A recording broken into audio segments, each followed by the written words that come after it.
dog. I'ma dive on the floor, go try to block every shot, and I'ma be physical with you the whole game. You know Stu gonna be physical with you. When you think of the Pistons, you think it's just hard work and just gritty basketball. That's just the identity you gotta have when you put on that jersey. I'm not your average breed of canine. Not a good dog, I'm bad boy for life. I set the tone, don't care about no tick. Let it be known, I get my respect. Come in the lane and see I don't bluff. If you retaliate, that's on ya. Talking pundits, I hear you're ashamed. Talking that chop, you must want this way. Tryna tell ya, if the dog palm, mess around, find out, Tryna tell ya, if the dog palm, mess around, find out,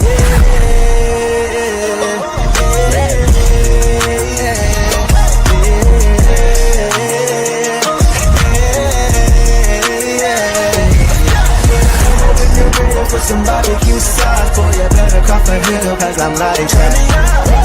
When you're ready for some barbecue sauce, boy, you better cough a hill, cause I'm like that. The dog palm, mess around, find out.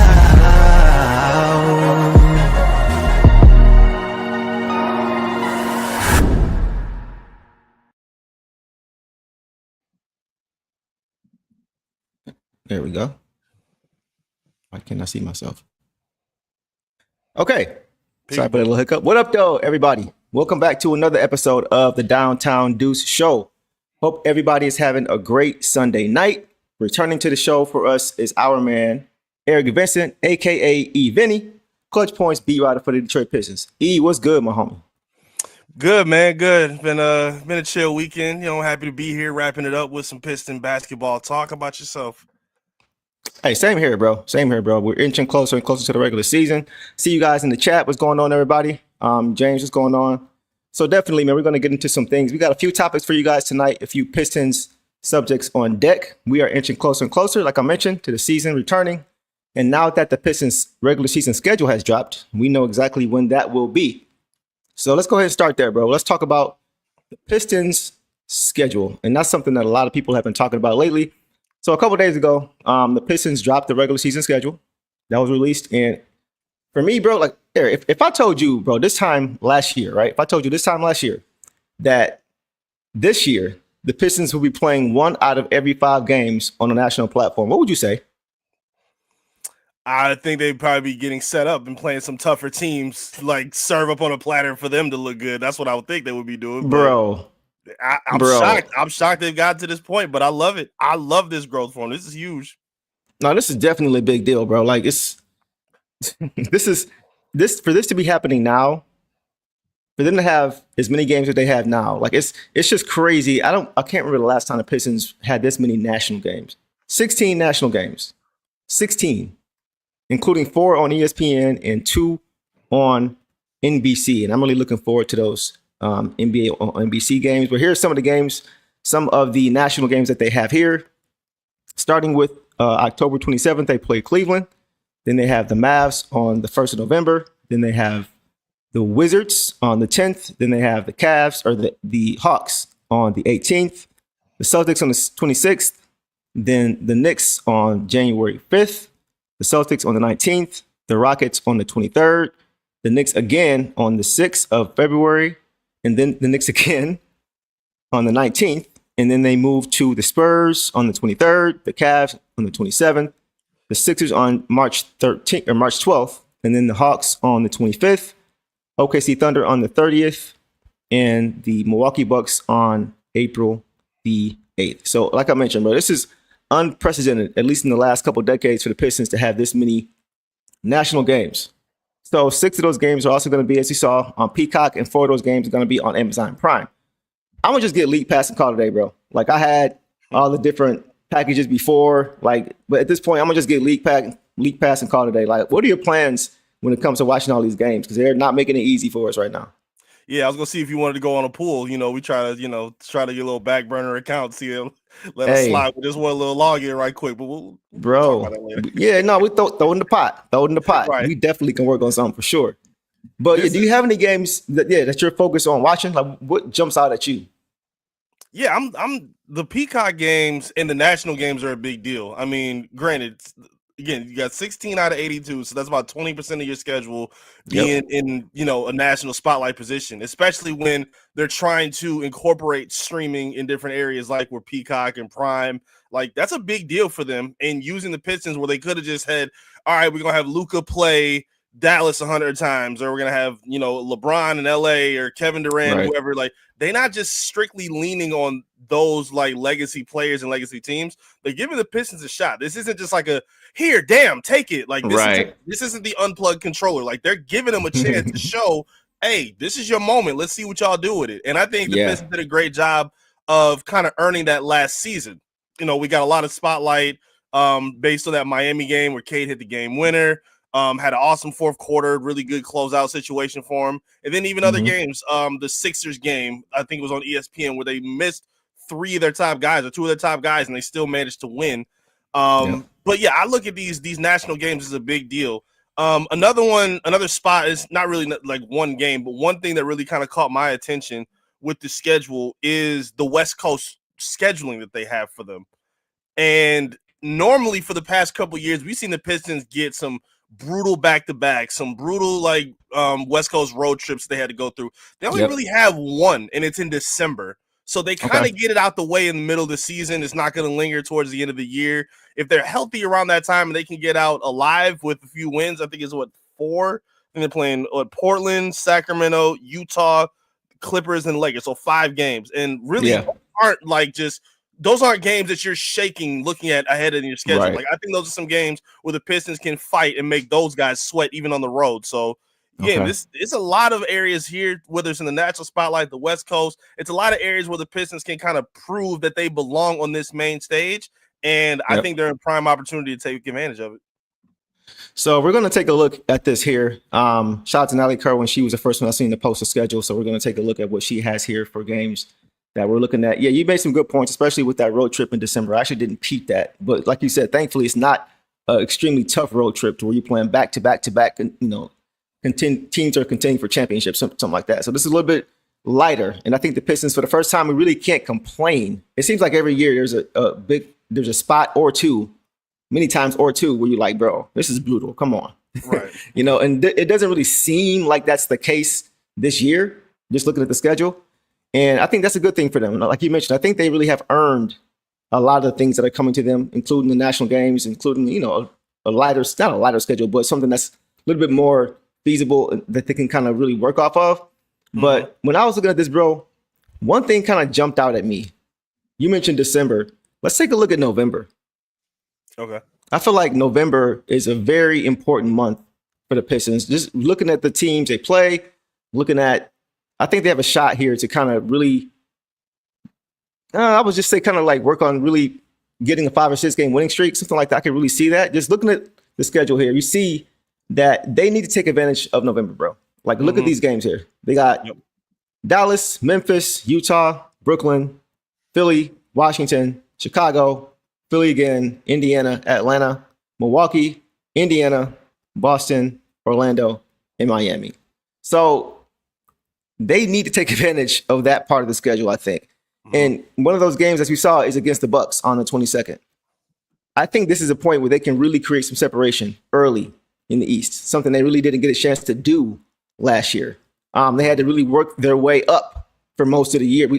I think they didn't really stay above 500 until maybe February or March. Maybe early January. But they really were struggling and fighting just to get above 500 because they started off so slow. So I think this year they can really take advantage of this light part of the schedule, and I think that's going to give them some opportunity to get that separation. But the Bucks on the 22nd, bro, that's the game. It's not a national game. It doesn't seem like it's a big deal, but the Pistons haven't beaten the Bucks since, get this, bro, January 3rd of 2022.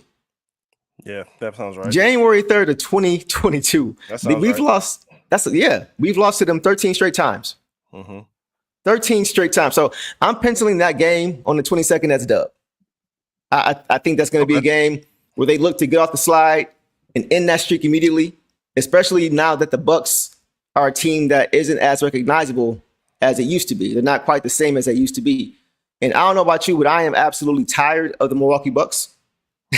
And so if I am, I know guys like Cade are too. So I really think that once again, the month of November is going to be a prime opportunity for them to really take advantage of their schedule and create some separation early in the season. What are your thoughts on that?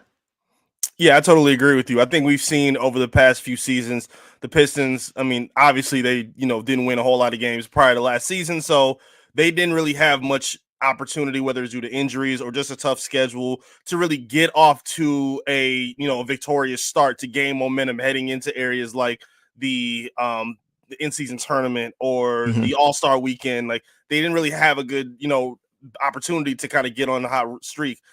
This is completely different at this point. And the Pistons that we saw last season, they did a good job of surprising, not only say surprising teams, but beating teams that kind of put them on notice for these teams in the playoffs, like beating the Knicks 3 times the way that they did, beating the Lakers on the road, defeating the Cavaliers without your top 3 guys, like Boston later in the season. Like they did a really good job of kind of saying, hey, we can hang with anybody. But now you're at a point where you can still do that, but you got to make sure you finish your food too. They had some letdown games against teams like Utah later in the year, where they just kind of looked a little lackadaisical, and you don't want to have that happen. So when you look at, especially early in the year, if you're trying to establish, positioning like right out the gate in a month like November, which you just talked about, which is a lot of favorable matchups, and I think only 2 or 3 back-to-back, so not a ton really for real. And they kind of spread out as well. I think the Pistons are capable of kind of answering that call and being able to kind of, go on these kind of strengths and streaks as a young athletic team too. This isn't a team that's going to be leaning on things like player or coach time management, whatnot. Like they're not going to be able to do that. Load management, that's the term I'm thinking of. Yep. They're not going to be doing that. Like the Pistons are going to want to be playing every night, and they're going to be hungry. I mean, teams are going to be looking out for them and hungry, like, looking at a target on their back, knowing that they're one of the budding teams in the NBA.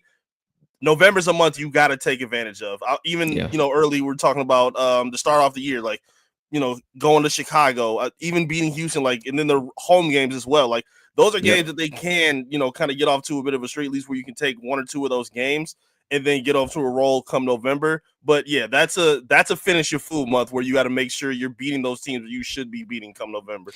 I had forgotten about that Utah game, bro. I totally forgot about that because I remember they were kind of starting to turn the corner a little bit, but every now and then they would have those letdown games. We talked about that last year. Young teams, we were saying to expect them to win games they have no business winning, and then losing games they have no business losing.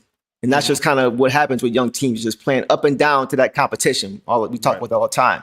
But I think this year, we're going to see a little bit less of that because we have, a coach who's going to try to limit that as much as possible. We know he wants guys who play hard. And these guys now have a year under their belt playing together and understanding their identity and what they kind of have to do to win games. And I think that's also going to be a big part of it. It's not going to be as much as defining roles or things like that during the season on the fly. So I think just having that extra experience, with this young core, which is the focus, I think that's going to be a big deal for them too. So I agree with you there. A couple more. Go ahead. Yeah, I was going to say, especially coming in healthy as well. I mean, they didn't have a SAR for a good chunk to start off the season, which was a big deal for them. So it added extra pressure for Cade defensively, for Ivy offensively. Like it just made them do a whole lot of other things. Coming in to start off this season full strength, like completely, this is where they got to, want to take off right away. We're not a young team that's trying to figure it out. I mean, they kind of are, but they now have winning expectations to go along with it higher than they've had over the past 5 years. So they really need to make sure that they're focused and locked in. I think JB is going to make sure that's the case without question. That's a fact. A couple more games in chat. Let us know what games you guys are looking forward to too, and we can definitely talk about those. October 29th, the Pistons host the Orlando Magic. And that's a game that I'm kind of looking at. That we know the Magic are a team that is considered to be one of the top teams in the East heading into the season, along with our Pistons. But what are your thoughts on that game, bro? I think a lot of fans are really looking forward to that game. Maybe even though it's I kind of want to temper the expectation, win or lose, because it is early in the season, right? But it is kind of a measuring stick game because a lot of people have the Magic as high as 2 or 3 in the East to end the season next year. So what are your thoughts heading into that October 29th matchup? It's early. I think it's the 4th or 5th game of the season. Let me see. 1, 2, 3, 4, 5th game. So it's early in the season. But what are your thoughts looking ahead to that game? Yeah, I think this is going to be a good measuring stick for them. I think these are 2 of the most intriguing teams in this conference, if not the entire NBA.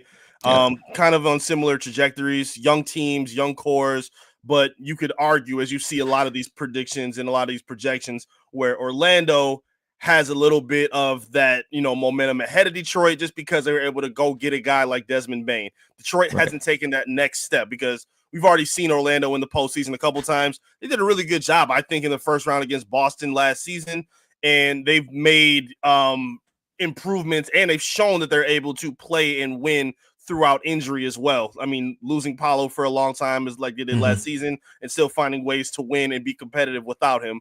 So the Pistons have the kind of exact same dynamic what they did last season as well. So this is going to be a big deal for them. Really, those first 3 games in general. We've seen the Pistons over the last few years kind of play a lot of their best ball in their first few games at home, but we also know they played a lot better on the road as well. So I think these 3 games of Boston, who's going to be hungry even out the gate, Cleveland, coming off the disappointing end of the year that they had, and then Orlando, like we just talked about. These are all 3 very hungry scenarios that they're going to be wanting to prove who they are against, 3 very worthy playoff teams in the Eastern Conference. So, yeah, Orlando's a big deal for them. I think, there's going to be so much comparing back and forth between Cade and Paolo Banchero for obvious reasons. I love both players. And, yeah, I think this is going to have a lot of eyes on it. I honestly would have wished this could have been like an ESPN game. But I think maybe down the line, this could be like people are talking about who some other potential rivalries could be, because I think during a rivalry week, they put the Pistons and the Rockets together, which isn't a rivalry anymore because Jalen Green is gone. And it really wasn't a rivalry when he was there, if we being for real about it. So I think this could kind of form into that. Like, I think, like, we obviously know about what the Knicks and the Pistons have, in terms of their bad blood, the Pacers, like, we know that. I think Orlando could kind of be in that conversation as well. When they played that game on the road, where Cade got like ran over as a ball was diving out of bounds, and he had like 30 plus and 10 or something like that. I think Ivy was out that game too. Like, that was a very intense back and forth game. Also knowing what happened with Ivy and his injury as well. I think this could be a very fun matchup to kind of monitor over the next several years, and they can get it popping, come October start this season. Yeah, I kind of wish we were getting these games later in the season too. When both teams are kind of rounding into form, and you can really see what these teams are going to look like heading into the playoffs. Knocking off, of course you want to. Yeah, of course you want to play. Your style of basketball is close to 82 games as you can. But we all know that it's most teams that are peaking, or that contending teams, are usually peaking the closer you get to the playoffs. So because they're rounding into form. So I am looking forward to these games. But once again, I'm not going to be flipping out if they lose, to the Cavs, or they lose to the Magic or anything like that, because once again, it is early in the season, and we know teams, like ours, who are trying to progress, usually look how they want to look toward the playoff time. So, but definitely looking at that game. Also looking at the game against the Thunder. The Pistons are also playing the OKC Thunder on the 27th. So we'll get on the 25th. 25th, yeah. 25th, they have the Thunder. The 27th is the Cavs. So I am looking at that February 25th game against the Thunder. I thought we looked pretty good against the Thunder in both games last year. I think it was the one game that Kate got ejected all season long. Right. But obviously getting hacked like crazy. But I thought we showed and represented ourselves well. I thought we showed that we could hang with a team like the Thunder. And it was encouraging to see how we looked against them. We didn't look scared. We didn't look rattled. We didn't look like we were overwhelmed.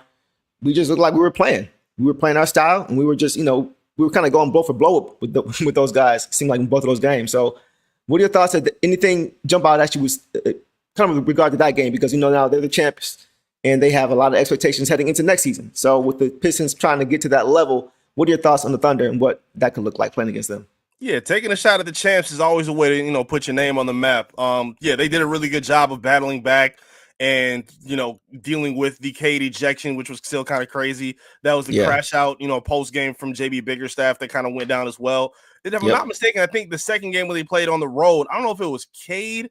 I'm pretty sure Tobias didn't play, but they were light in that game as well. Right. And they were still able to kind of keep, close until like late in the fourth quarter, until SGA and Oklahoma City just kind of got rolling. So I don't think this is especially like you said, looking towards February, later around that time, you want to be in your prime. You want to make sure everything is kind of clicking at this point. You shouldn't be questioning who you are, and hopefully if they're healthy, which has been a lot of their biggest issues, you want to kind of be playing at your height at that point. I think JB did a fantastic job of making sure that they weren't too high, when they were going on streaks, or when they weren't too low when they were, when they're low. So hopefully around this time, I think he's done a good job of making sure that they're, locked in basically all season long. And I think when they have these kind of games, marked on the calendar, I think this is going to be one of them right here. Again, I don't think they're going to take lightly of what happened last season. I'm pretty sure they got, the SGA clips locked in where he's hooking Asar's arm and flipping his head back nonstop and all that. So that's going to be some extra motivation for him. I think the Pistons are going to want to, step up. Again, this is another great defensive team as well. So it's going to be a bit of a slug out. And if Cade Cunningham is the best point guard on the floor that game, it could tip a whole lot for the Pistons' favor. So, again, I also just think having Ivy around is going to make a big difference for him as well. So, yeah, I'm really excited to see the Pistons against the heavy-hitting teams like OKC, other teams out the West, see them against New York again. Yeah, it's going to be fun to see them what they can do against the champs. Definitely, man. Definitely. Ray Floyd says, our young players are so nice. I was just looking at some Asar highlights. And it's always fun to watch Asar and how he guards Shea. Yeah. Not a lot of guys give Shea the kind of problems that a guy like Asar can, just because of his measurables, his defensive instinct. He's just a really good defender, one of the best in the league. And so it's just nice to see the potential. We know he needs to work on things like fouling and playing better and being smarter and not always being so aggressive defensively. Right. You always talk about J.I. not being so aggressive offensively, not 1 to 100. Same thing with Asar with his defense, just learning how to pick his spots, not trying to make a play on every play. And just, that's how he gets in the foul trouble and things like that. So it's just going to be nice to see him continue to grow. And the fact that we have a guy like him to guard premier players like a Shea, like a Donovan Mitchell, that's just going to be very, very helpful for us, I think, as we try to get further and further in the playoffs. So looking forward to that matchup for sure. Another thing too, bro, out of the 16 nationally televised games, 12 of them are at home.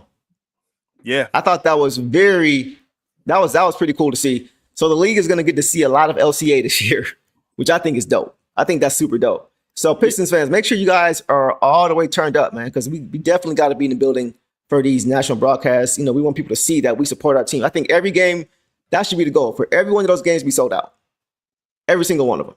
I think that'd be pretty cool. And the home opener is against the Celtics on October 26th. So you guys let us know if you guys plan on going to that game. I'm definitely going to be there. Y'all already know Eric is going to be there. I'm pretty sure King's going to be there. It should be a very litty situation for the home opener. I'm really looking forward to seeing everybody there. So make sure you guys are there to pack that game out for sure.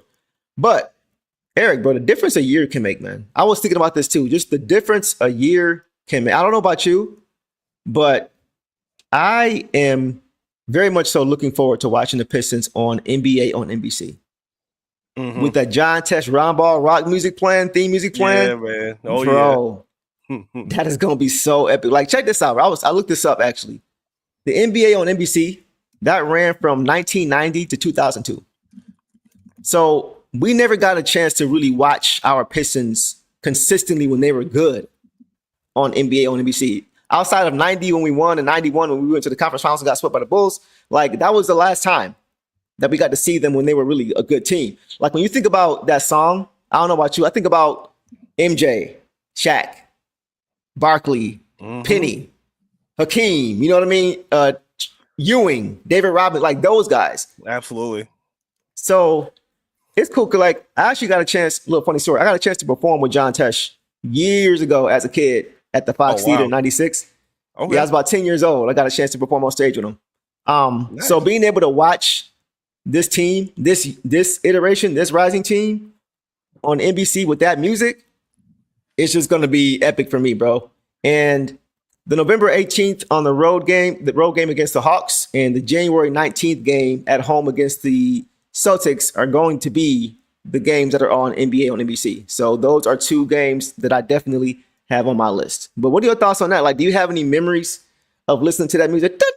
You know what I'm saying? Like, do you remember that? Like, what was? Of course. That's the last, like, that's one of the last staples of the golden era of the NBA right there. So that was that. If you don't feel that nostalgic feeling, then you just don't know. It's something about that sound, and bringing it back. I think that's gonna be awesome. I'm excited about the telecast they got coming with that too, with Vince Carter. Carmelo's gonna be there. I think MJ is doing some spots. Like, that's gonna be fun. That's gonna be crazy. Yeah, the Pistons, they got a golden opportunity to kind of, to show a lot. Like, again, I talked about this a lot last season and even during the offseason. Like, that Miami game, I think, proved a lot. Like, being able to go toe-to-toe with a team like Miami, being on the national stage, Cade hitting the game winner, hitting the clutch three before that, playing great defense before that. Like being able to step up to those moments where a lot of young teams can kind of crumble. Again, JB Bickerstaff, he kind of mentioned it without mentioning it. Like when people say, "Oh, well, how do you feel about them, stepping into these, big stage moments? Like, how do they kind of answer?" Like, hey, they look forward to it. They want the challenge. Right. They want to earn the respect of the league. And I think they've done a great job of kind of answering that, win or lose. Like, it's not like I don't remember them getting just blown out in really any of the national televised games. So again, if they would have got like one game sprinkled a month, that would have been kind of disrespectful. 16 on 3-4 different platforms is a big deal. That's Major. A good spot for them. It's for a young team. Like, I think the league kind of sees that the East is kind of, I don't want to say weak, but it's wounded based on some of the injuries that we've seen. And while they still lean on a lot of, like I said, the legacy teams and the, established stars already, they are trying to give some of these other teams a little look here or there. Like, all right, let me see what you got. Let's see what you can do. And I think the Pistons are well equipped to kind of, be in these kind of situations. So yeah, I'm super excited to see that NBC lineup. I hope they, can, put their best foot forward on that one. Yes, bro. Heisenberg said, I heard that John Tesh is going to revamp that theme song. Bro, that's going to be what? I didn't even hear that. I did not hear that. I think if he does it right, it could be fire. Like I could see him sticking to the foundation of it. Just as a musician, I could see him sticking to the foundation of it, just making it a touch more modern, but not taking away from it at all. I think I trust his work too. So I have confidence that he's gonna, if he does do that, it's gonna be in good taste for sure. What are your thoughts on that?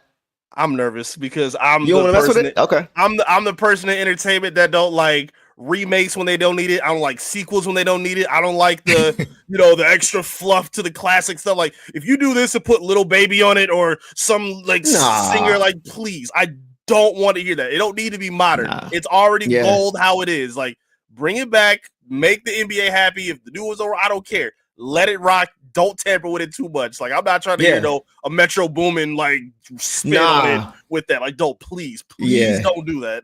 Yeah, because a big part of it is the nostalgia. Yes. So sometimes less is more.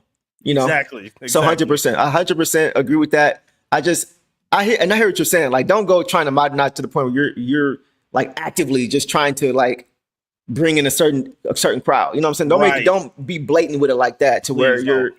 Yeah, we don't need no oral farming with this song. It's got enough. It's got more than enough. Just leave it alone. Please. I want to give a shout out to K too with what you just said about the Pistons getting more attention. I go back to NBA on TNT when he was on Inside the NBA with the guys. And he just told them, hey, just check us out. If you don't have League Pass, get League Pass. Judge for yourself what this team can do. And we saw from that point forward what they did. Nobody really outside of the city saw that coming, even them pushing the Knicks to 6 games, right? So they listened to him. They listened to what he had to say. And the thing is that the Pistons fouled it up with their play. Right. He put the league on notice with that statement.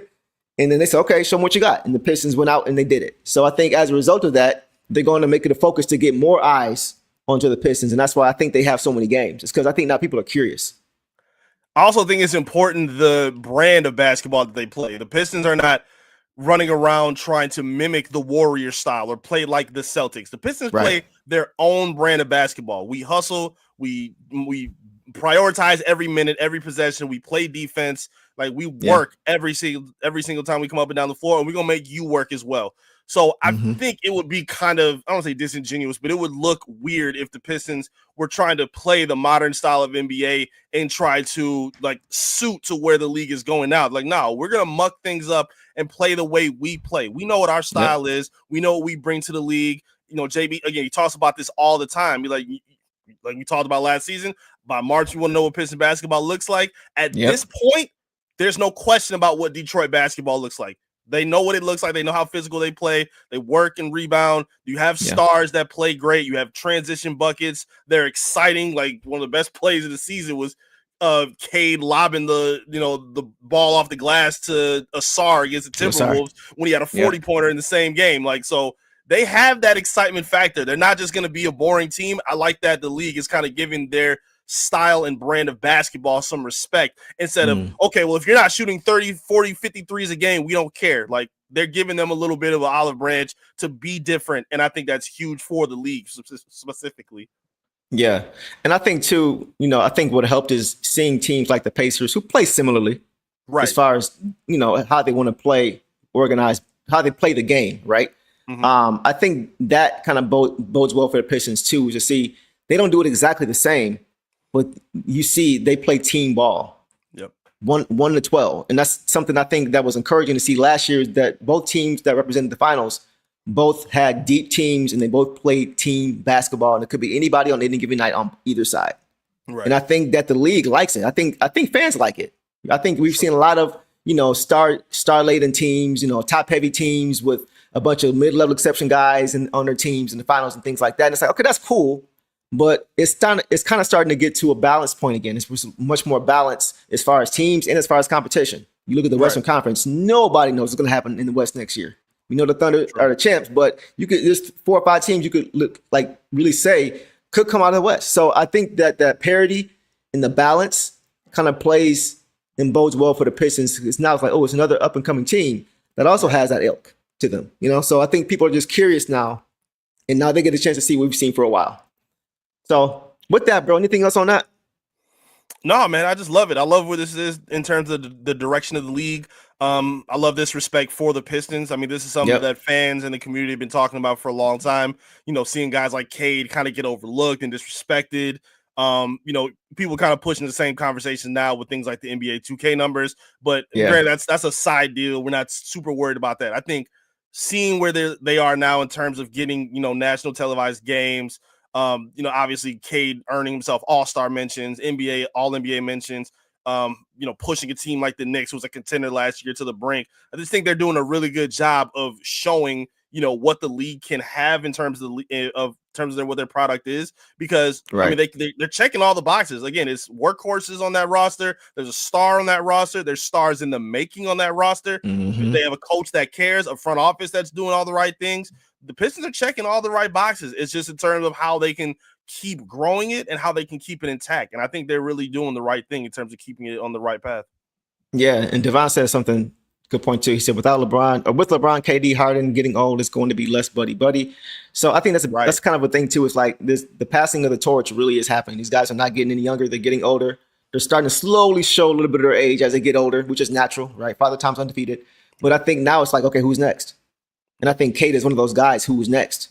And I think the league is starting to recognize that, and they saw it as a whole in the playoffs. They saw he wasn't afraid. They saw that even though they lost a series in his first rodeo, his first time in the playoffs, his team is coming. They're not going anywhere. So I think they understand that and realize that, and I think that bodes well for the Pistons. Devon also says he meant to say it's going to be less buddy. The young guys aren't trying to team up. And it's a different league now too. Like I kind of like how there's some tension, right? There's some fire between these teams now. The rivalry is not just a word. You can actually feel some of these teams. You don't see as much. At least I don't see as much after the game. Buddy hugging, doing the jersey. I didn't see that as much this year. The jersey swaps. I didn't see that as much last year. So it just feels like they're like, okay, that's cool, but let's get to it. Let's get to it. Yeah, even if it's not rivalries, it at least gives you the indication that they care about these games. Seeing like even the Minnesota game last year where Ant Edwards is doing he's mocking Malik Beasley and doing the suck it on the bench, that kind of stuff helps. Like those side stories help the NBA be more interesting instead of getting through 82 games and thinking, okay, when do the playoffs get here? Like, nah, you want to be excited every month or every week. And I think these kind of things and this kind of rejuvenation of the regular season care and the new competition with new players, new stars, this helps a lot. Even, granted, I'm not wishing on injury, but even the injuries that are happening, it kind of does still help for the league because it opens a door for guys like Cade, guys like these young stars that are coming up. It gives them an opportunity to show who they are on a grand scale, and now they have their moment in front of them. That's a great point. And you mentioned competition being kind of sustained throughout the regular season. And that takes us to our next topic. Because the NBA Cup, a lot of people don't like the NBA Cup. I personally am a big fan of the NBA Cup. I think it kind of keeps that, like you mentioned, you're not just waiting for the playoffs the way we're kind of waiting for the season to start right now. It's just like, okay, there's competition throughout. I think the NBA Cup definitely contributes to that. And we talked about schedules, regular season schedule. Let's talk NBA Cup schedule. The NBA in-season tournament schedule also dropped last week. And we talked about this a little bit, but I kind of want to talk about this a little bit more on the show here with you, now that we have you here. So we can see it here. The Pistons are in Group B in the East, and they are in a group with the Celtics, the Brooklyn Nets, the Orlando Magic, and the Philadelphia 76ers. So what was your initial reaction, Eric, to seeing the schedule and how the Pistons may be impacted throughout the NBA Cup? I love it. I think this is very favorable for him. Again, this is also don't play with your food territory. You shouldn't be having a problem with the Brooklyn Nets at these points. You shouldn't be having a problem with even a healthy Sixers team. Like, I just think the Pistons are better just from top to bottom on both sides of the floor. I don't care how many stars they have. Like, I think the Pistons are a better overall team than the Sixers. And then even looking at the rest of the roster, I think having the Celtics, again, it's late November game. But at this point, I feel like they should be in a rhythm where they should be able to compete with a team like the Celtics. And then to close it out against Orlando too. Again, I think if you have your momentum up, again, those first couple games of the first week, then the next week you have your next. So it's spread out on a week-by-week basis until like the last two.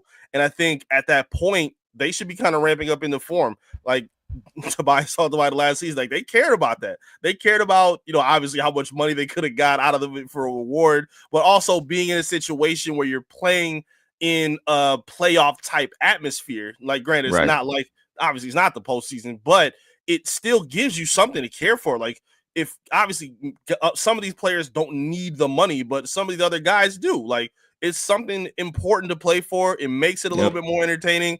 I was one of those guys that was kind of like, all right, like what is really the big deal of this? But I'm kind of coming along to it now. Again, I think it really helps for, younger teams to kind of, build their legacy and, get prepared for moments that matter more than just NBA championship. So I think these kind of help them, maintain that kind of focus. And I think it's a great deal for them. Again, I like the teams that they're playing against. I don't think these are any teams that they can't stack up and beat. I say go for it. I think this is a big opportunity for them. Again, I don't know how big of a legacy conversation is going to be for them. I don't think they'll hang up a banner at LCA, but why not? Go for it. You want to win as much as you can. You want to completely rewrite your narrative as a franchise. These are the kind of moments you can do it. So why not? Go for it. I think the goal should be to win it, bro. I'm not going to lie. I think the goal for this team should be not saying that they can't, we talked about this last episode, but not saying they can't, really surprise some people, make some noise in the playoffs. That's always the ultimate goal. Right. But I think for a young up-and-coming team who really before the playoffs last year didn't really get much taste playing in meaningful basketball until the game who decided who was going to be in the elimination round of the NBA Cup. Right? They played the Bucks in the final game in their group to decide who was going to go to the elimination round.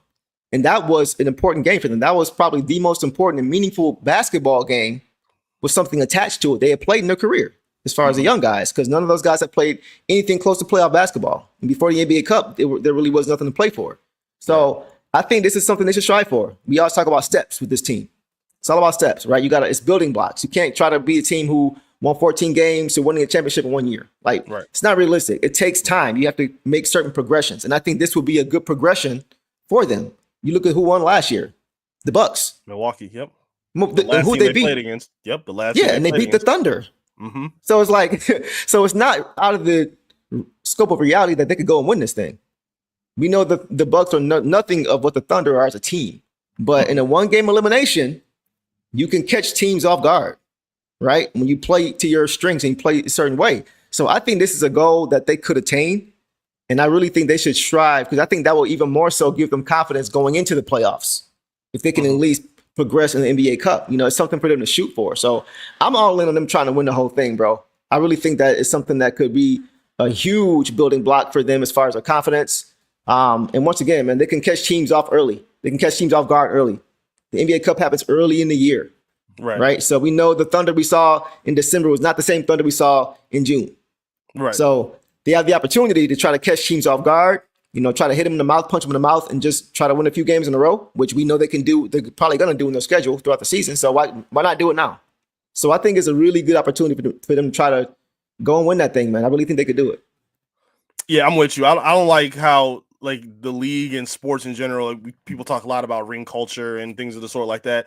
I feel like side missions like this do matter. I think wanting players to be an all-star, I think that matters. That's important. It's okay to want to be an MVP. It's okay to want to win DPOY. It's okay to have individual or side quest goals that aren't just championship but like, like now certain players at certain parts of their career, like, yeah, you should only be wanting a championship. Like some of those players need that. Like guys like James Harden, you need a ring. Russell Westbrook, you could use a ring. Like, that's cool for those kind of guys. But for a team like the Pistons, a team that, again, trying to rebrand themselves and kind of rewipe, a lot of what their identity has been over the past several seasons, these are the kind of moments and times to do that. And it adds more respect to the tournament itself. Like, to me, it's kind of like wrestling. Like, I'm a big wrestling fan. So like when the up and coming wrestler gets the belt, it adds prestige to the belt because they haven't had it before. It gives them hunger for something bigger than what they're at. So I just think that kind of thing helps them. It adds a little bit different motivation. And again, like, kind of going back to JB, he makes sure that people take everything serious. It's not just about the end goal of the championship. We got to make sure we get through this week. We got to get through this month. We got to make sure we finish strong and try to find a way to advance in this tournament. Like, we're not skipping steps. Like, they talk about that all the time. We do not skip steps. We don't look ahead. We look at what's next on the schedule, and we take it as important as we possibly can. And I think that's super, super important when a lot of teams are kind of can sometimes seem to be on autopilot for the postseason. So again, the Pistons are not in a position where they can skip steps. So yeah, go for it. Make this important. Hell, Detroit can be a basketball town. If they win, who knows? The city might go up and they might be, the forefront of it. So that's the thing. Go for it. Go for it, man. Make it important. Make it important for the franchise and for the league. Go for it. Yeah. I think that, honestly, the way the league is going, I think the NBA Cup is going to be looked at differently than it is now. With it being so brand new, it's kind of like, all right, cool. Lakers won, and then the Bucks won. But it's brand new. I think as it continues to, if it continues to exist and progress forward, I think it's going to be even bigger and bigger deal years down the line. So I think when people look back at it, it'll mean more than it means now. And I think that's a good reason for them to go ahead and try to win it. But like, I think guys are actually starting to put more stock into this as well. Like, even players, like, even when the Bucks won, you saw Dame front and center holding the trophy up. Like, he was proud of that. Now, granted, he is a guy who hasn't won a ring, but it just shows you that even guys who've been around the league for as long as him, who are NBA veterans, future Hall of Famers, like, they care about this kind of stuff. So I think it's good to now, just take the opportunity to try to get your name etched in the books now as a young up and coming team. And like you mentioned, certain teams are not going to care as much. Like, I don't think next year teams like the Thunder or the Nuggets or even the Rockets, or, I don't think those teams who are truly contending, really focused on the process and being healthy going into the playoffs, it might not mean as much to them. Right. So I understand it, but I think for a young up and coming Pistons team who hasn't had a chance to really win much of anything yet, other than a few playoff games, that's probably the shining moment as far as their careers as of right now, winning NBA playoff games. That's the biggest thing. So I think that's why it's important for a team like the Pistons at this point. Yeah, and now the young core can lead that charge as well. I think a lot of that was we heard a lot from Cade and some of the younger players talking to guys like Tobias, Malik Beasley, Tim Hardaway Jr. They got a lot of counseling from those guys on how to prepare for tournaments and these kind of must-win scenarios or do-or-die scenarios. And they got a lot of coaching on the fly from those players, from JB. Now, Cade don't have to look at nobody and say, hey, this is how we prepare for it. This is how we prepare. No, we know what the steps are, and we're going to tell you how we're going to do it. Even you, Karis LeVert, like, this is our team. This is us leading the direction in the push for this, process. I love that he now gets to stand in front and kind of lead that for them when it seemed a little bit more of, okay, we're following what the vets tell us and how we need to go through this. I feel like since they had that moment, since they had the postseason experience against the Knicks, they know what it's like to be hungry in a do or die scenario now. And I think they'll be even more prepared for it, assuming they're healthy going into the tournament when it comes around this season. Yeah, no, I definitely think that's a great point. Heisenberg Blue says, hey, another wrestling fan. Oh, hell yeah. Hey, there we go. Hey, Heisenberg, make sure you go subscribe to Eric over there then. Make sure you go subscribe to his channel for sure, because I'm sure he's going to be getting into some wrestling stuff at some point on the channel over there. I got a lot of Triple H rants ready on Top Title Detroit, so check me out on my YouTube page. Go check him out, Top Title Detroit.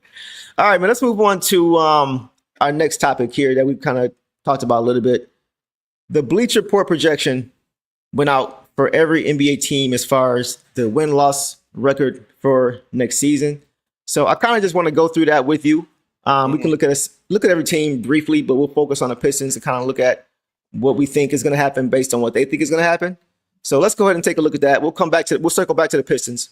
But you see here the win-loss predictions for the 2025-26 season. So very quickly, they have the Hawks slated at 47-35. Fair or foul? I think that's fair. I like Atlanta a lot. I like what they did in the offseason. I think adding Nickeil Alexander-Walker was big. Getting healthy to kind of complement Trae Young a little bit better. I think they're going to be a pretty good team this year. I think I can see around 45, 47 wins for them. I think that's reasonable. I'm okay with that. Me too. Jalen Johnson and Dyson Daniels and those guys over there, they got good defenders around Trae. And, I think Trae's going to have one of his better years. So I think that's fair. I think they're going to be one of the teams that are slightly below us next year. Yeah. But I think they're going to be right there with us. All right. Boston Celtics, 38-44. Fair or foul? Yeah, I'm okay with that. I think 38 sounds about right. I feel like this could be, again, even with 38, 34, 44, I think that still could be good enough to kind of keep them around that play-in range. Like, I don't think that's going to knock them off or, put them in some dire situation. But I still think they got some dogs on that team. I don't want to sleep on them even with the Tatum injury. I think they can still be dangerous with 38 wins. I'm okay with that. Think your boy Derek White might drag him to the playoffs? Oh, God. Oh, Lord. Never mind. 20 wins. Never mind. Let me change my mind. 25 wins. I'm screaming. I had to throw it in there. It's not one episode in the last 2 months. I don't think we've not talked about Derek White, so I had to throw it in there. I know you are. That's why I brought it up. All right. Brooklyn Nets, 24-58. Fair or foul? Yeah, I don't see no more than 24. I feel like they're going to have a tough season. MPJ, someone get him off a microphone, bro. Stop putting microphones in front of that man, bro. He was up there, put his brother up there. He don't get no girls. Like, bro, stop, bro. Enough. Like, get him out. That's going to be, bro. Sorry, 24 wins no more. Yeah, that's fine. Just straight threw his brother under the bus, bro. That was crazy. Man. That was nuts.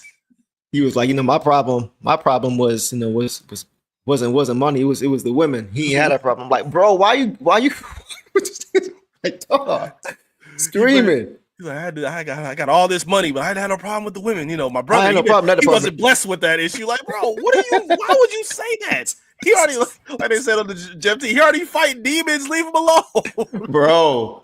Yeah, that was wild, bro. I agree with you. You gotta, hey, bro, just get in the gym, bro. Just get in the gym. Get ready to be one of those guys for that team. Yes. I think 24 wins is actually generous considering how much better teams in the East have really gotten. So we'll leave that there. All right. Let's go to the Hornets, your dark horse team for next year. They have them at 35-47. Fair or foul? I think that's a good range for them. I think they can get around 30 to 35 wins. Again, I don't think the East is strong towards the bottom. I think outside the top 6, 7, or 8, I think are kind of solidified to an extent. Outside of that, I think some teams can be had. I don't think there's a lot of strength around that 9 and 15 range. So yeah, I think we could see the Hornets around that 9 or 10 range. I'm okay with 35 wins if they stay healthy, which has been. So you had them as a play-in team, right, for next year? I do. Okay. Yep, okay. All right, but we'll circle back to that. Okay. Chicago Bulls, 35-47. Fair or foul? No, I don't see 35. I see them as a 30. I see 26 to 30, maybe. Like I'm not impressed with a lot of what they did. I think they're going to be in rebuild mode very soon. I don't see them winning more than 30 games this year, to be honest. I don't either. I think a lot of these are generous. I ain't gonna lie to you, bro. Facts. 35, I think is a lot. Yeah. I think they're closer to the Nets than they are 35 wins. To be honest with you, that's just me. I don't see how they got better. All right. Let's go to the Cleveland Cavaliers. I think they won 60 last year. 57-25. Fair or foul?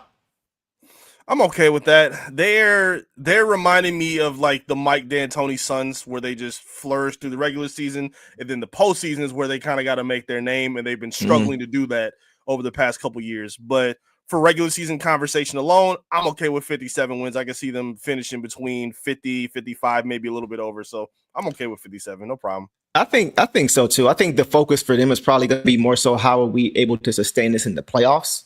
Right. I think now they see the, winning. They got bounced in the second round, wasn't it? So it's like, I think, or was it the first round? Second round. So second round. Because So I think now they understand, like, we got to make sure that we're built for the playoffs at this point. Mm-hmm. You know, winning 60 games and fizzling out early didn't really sit well with them, and I understand why. So I think they could not win as many games in the regular season, but I think they could try to push deeper into the playoffs next year in the playoffs. So we'll see how that plays out. Right. Dallas Mavericks, 42-40, fair or foul. I'm getting tired of Dallas, dog. Like, listen, Cooper I'm Flag high on what is the next Magic Johnson, bro. No, I'm saying, bro, I don't know who they think Cooper Flag is already, but we ain't seen this man play a game yet. And y'all giving him a lot of leeway for a team that's going to miss their second best or first best player, Kyrie. So, no, that's way too many. Again, could it happen? Maybe, but I wouldn't put the money early at this point. The 42? No, I would say they would finish probably under 500 as like maybe a 35, like 38 win team, maybe. Yeah. But no, not 42 over. No way. I don't either, just because, you know, knock on wood, but Anthony Davis, bro, he hasn't been healthy over his entire career, bro. He just hasn't been consistently healthy or available. We know he's one of the best players in the league when he is, but he's often not. So you already missing Kyrie. You know, I'm going to just kind of factor in at least 10 to 15 games AD not playing just on the strength of. So now you're relying on Cooper Flag to be the guy as a rookie. Nah, I don't. In the West, I don't. I don't see that. I see max 38 wins. I don't see much more than that for them. Go ahead. Table this. We need to have a number one pick conversation soon. Ooh. We'll from the last 10 years. We'll talk. Yeah. Something like that. Because I feel like there's a lot of talk and hyping of him, which is fine because I like the way he plays. But I'm seeing some things, even going back to the draft, that's kind of bothering me. So I think we should kind of revisit that at some point. Okay, write that one down because we definitely have the other list we're going to be doing soon for our Pistons as far as the top 10 offensive players or scorers in the history of the game. That's coming soon. We did the top 10 defensive players ever. Chat, y'all really chimed in on that. Y'all seem to like that. So we have an offensive players Pistons all-time list, top 10 coming soon. But we're going to add this to the list as well because Eric brought out a very good point, and I think that is something that has aged like milk for some guys and aged beautifully for other guys. So we'll take a look at that for sure too. All right, let's go to the Denver Nuggets, 54-28 next year. Fair or foul? All the way fair. I love what Denver did. Adding some great shooting, bringing in my guy Cam Johnson, adding in Tim Hardaway Jr. I think this is huge for. I love Cam Johnson's game. But yeah, I think this is huge. I think it's a huge upgrade over MPJ. I think it's a great boost for him in the front court. And as long as Jokic is focused on basketball, not horses, I think they're going to be dangerous. So yeah, I'm cool for 54 wins. Definitely. Cam Johnson's an upgrade for sure for what they need. Better defender. May not be the shooter or scorer that he is, but he does everything else better, in my opinion. And he's less baggage. I think he's going to be not checking out. He's going to be locked in, looking to win. So I definitely think they are my dark horse to win it all next year, bro. Oh, wow. The Denver Nuggets. Yeah. I'm cool with that. I definitely think they have a shot to win the whole thing. So we'll see. I think last year had Aaron Gordon not gotten hurt and things like that. They took him 7. Yeah. So yeah, that was a bummer for him. Yeah. So we'll see. All right, let's move on. We'll shoot past Detroit for now. We'll come back. Let's go to Golden State, 46-36. Fair or foul? No, I think that's too many. I like Golden State. I think that's a little too many. I think Golden State's getting a lot of legacy hype. I like the construction of their team, but they still are needing some size. I don't know how much of vintage Steph we're going to be able to see over the next few seasons. I think he's going to start to show some decline soon. And then even Jimmy Butler's not the same guy in the regular season as he is in the postseason. So, and then even that's not always the most consistent, at least from what we saw this year. So I don't know. I feel like we may start seeing the wheels come off with Golden State soon. I could be wrong, but I see them more of around like a 40 to 42 wins kind of team right now. I think it's going to depend on what happens with Kuminga. If they can get something back for him of value that they need, because he really didn't play much, at least not consistently last year in the playoffs for various reasons. Right. And it was just a disconnect with him and Steve Kerr for whatever reason. And I don't know if you saw, but on Twitter today, it was reported that he was saying that he thinks he's in the category with Cade. I'm like, bro, stop.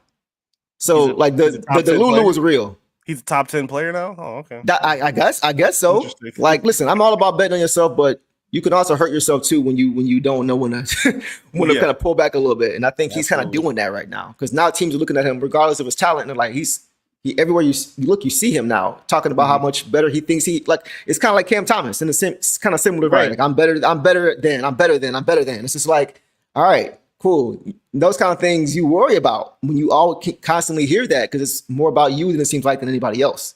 You know what I mean? So I think he's kind of hurting himself with this, but I think if they can find a way to get something of value in return for him, I think that if that works out for them, then that's the only way I can see them being in this 46 range. But other than that, I'm with you. I don't see it. I think they need to do that too. They need to find a place for him. He should not stay right now in Golden State. Not at all. No. I mean, even for his sake too, he's just riding away. He's just not even playing. Exactly. You know what I'm saying? Like, get him somewhere we can at least play. Right. All right, let's go to the Rockets. 52 and 30. Fair or foul?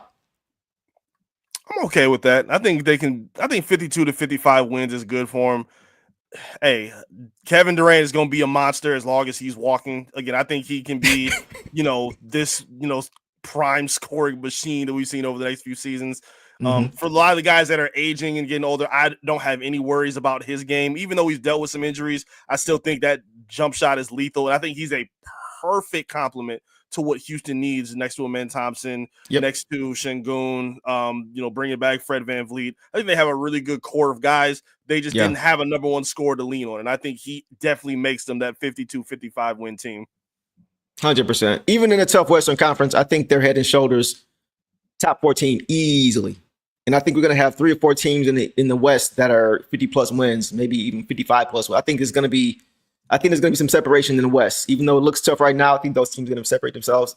I think Houston's going to be really good and really scary next year with that guy, because now he doesn't have to guard the best player every night. They got a bunch of dogs, defenders over there who can handle that number 1 and number 2 assignment. He can just go get buckets, right? And just be a leader for that team. And it's not a situation where it's the Golden State Warriors where he's just bandwagoning on a team that already is a champion. Like, they haven't won yet. So that's why I think it's a perfect landing spot for him and for them. I'm with you on that. Yeah. All right, let's go to the Pacers. Man, 36 and 46 for next year prediction for the Pacers. Fair or foul? I think it's fair for now. I think I could see them maybe ranging around 40 wins, just because I still think they have a lot of good depth around them, and I like Rick Carlisle coach teams. Like, I just still think he's one of the top 3 or 4 coaches in the NBA. Siakam's still a great player. I don't know. I wouldn't say 36. I'd probably give him a little bit more, but I can understand when you don't have your franchise point guard, kind of calling the shots. They're going to look different. What they're able to do without him is going to be a big mystery. So again, I can see them winning more, but I'm not mad at 36 wins. I can understand it. Yeah, I could too. I'm totally with you. I think Rick Carlisle is not going to let this team just fall off the map. Right. Because we talked about the depth, man. They have guys. They lost Miles Turner. We know Halliburton went down. Yeah. How are those other guys going to perform? How is Benedict Mathurin going to step in as a shooting guard with Andrew Nembhard now playing point guard? How is Obi Toppin going to look filling in and soaking up a lot of the minutes that Miles Turner left? Guys who performed and looked well and played well last year. So how are those guys going to step into those roles, and how is the front office going to fill those backup roles that they leave? I think that's going to be the biggest thing for them as far as how they look next year. But I think 40 is fair. But I don't really see them doing anything in the playoffs or anything like that. But I think they're going to be respectable until Hallie gets back. For sure. Yeah. Clippers, 50-32 and 32. Fair or foul? I'm high on the Clippers. I like a lot of what they did. Okay. Now, how healthy they are going to be is the question. So I think it's always the question, bro. It's always the question. And it's kind of similar to what we just talked about. I love Ty Lue. I think he's also one of the best coaches in the NBA. So yeah, I can see anywhere between 48 to like 52 wins for them. Again, the West is going to be a dog, like you said earlier. And I think they're going to be one of those scary teams that could finish anywhere from 2 to maybe as low as 6. I'm okay with that. I'm okay with 50 being the range for them.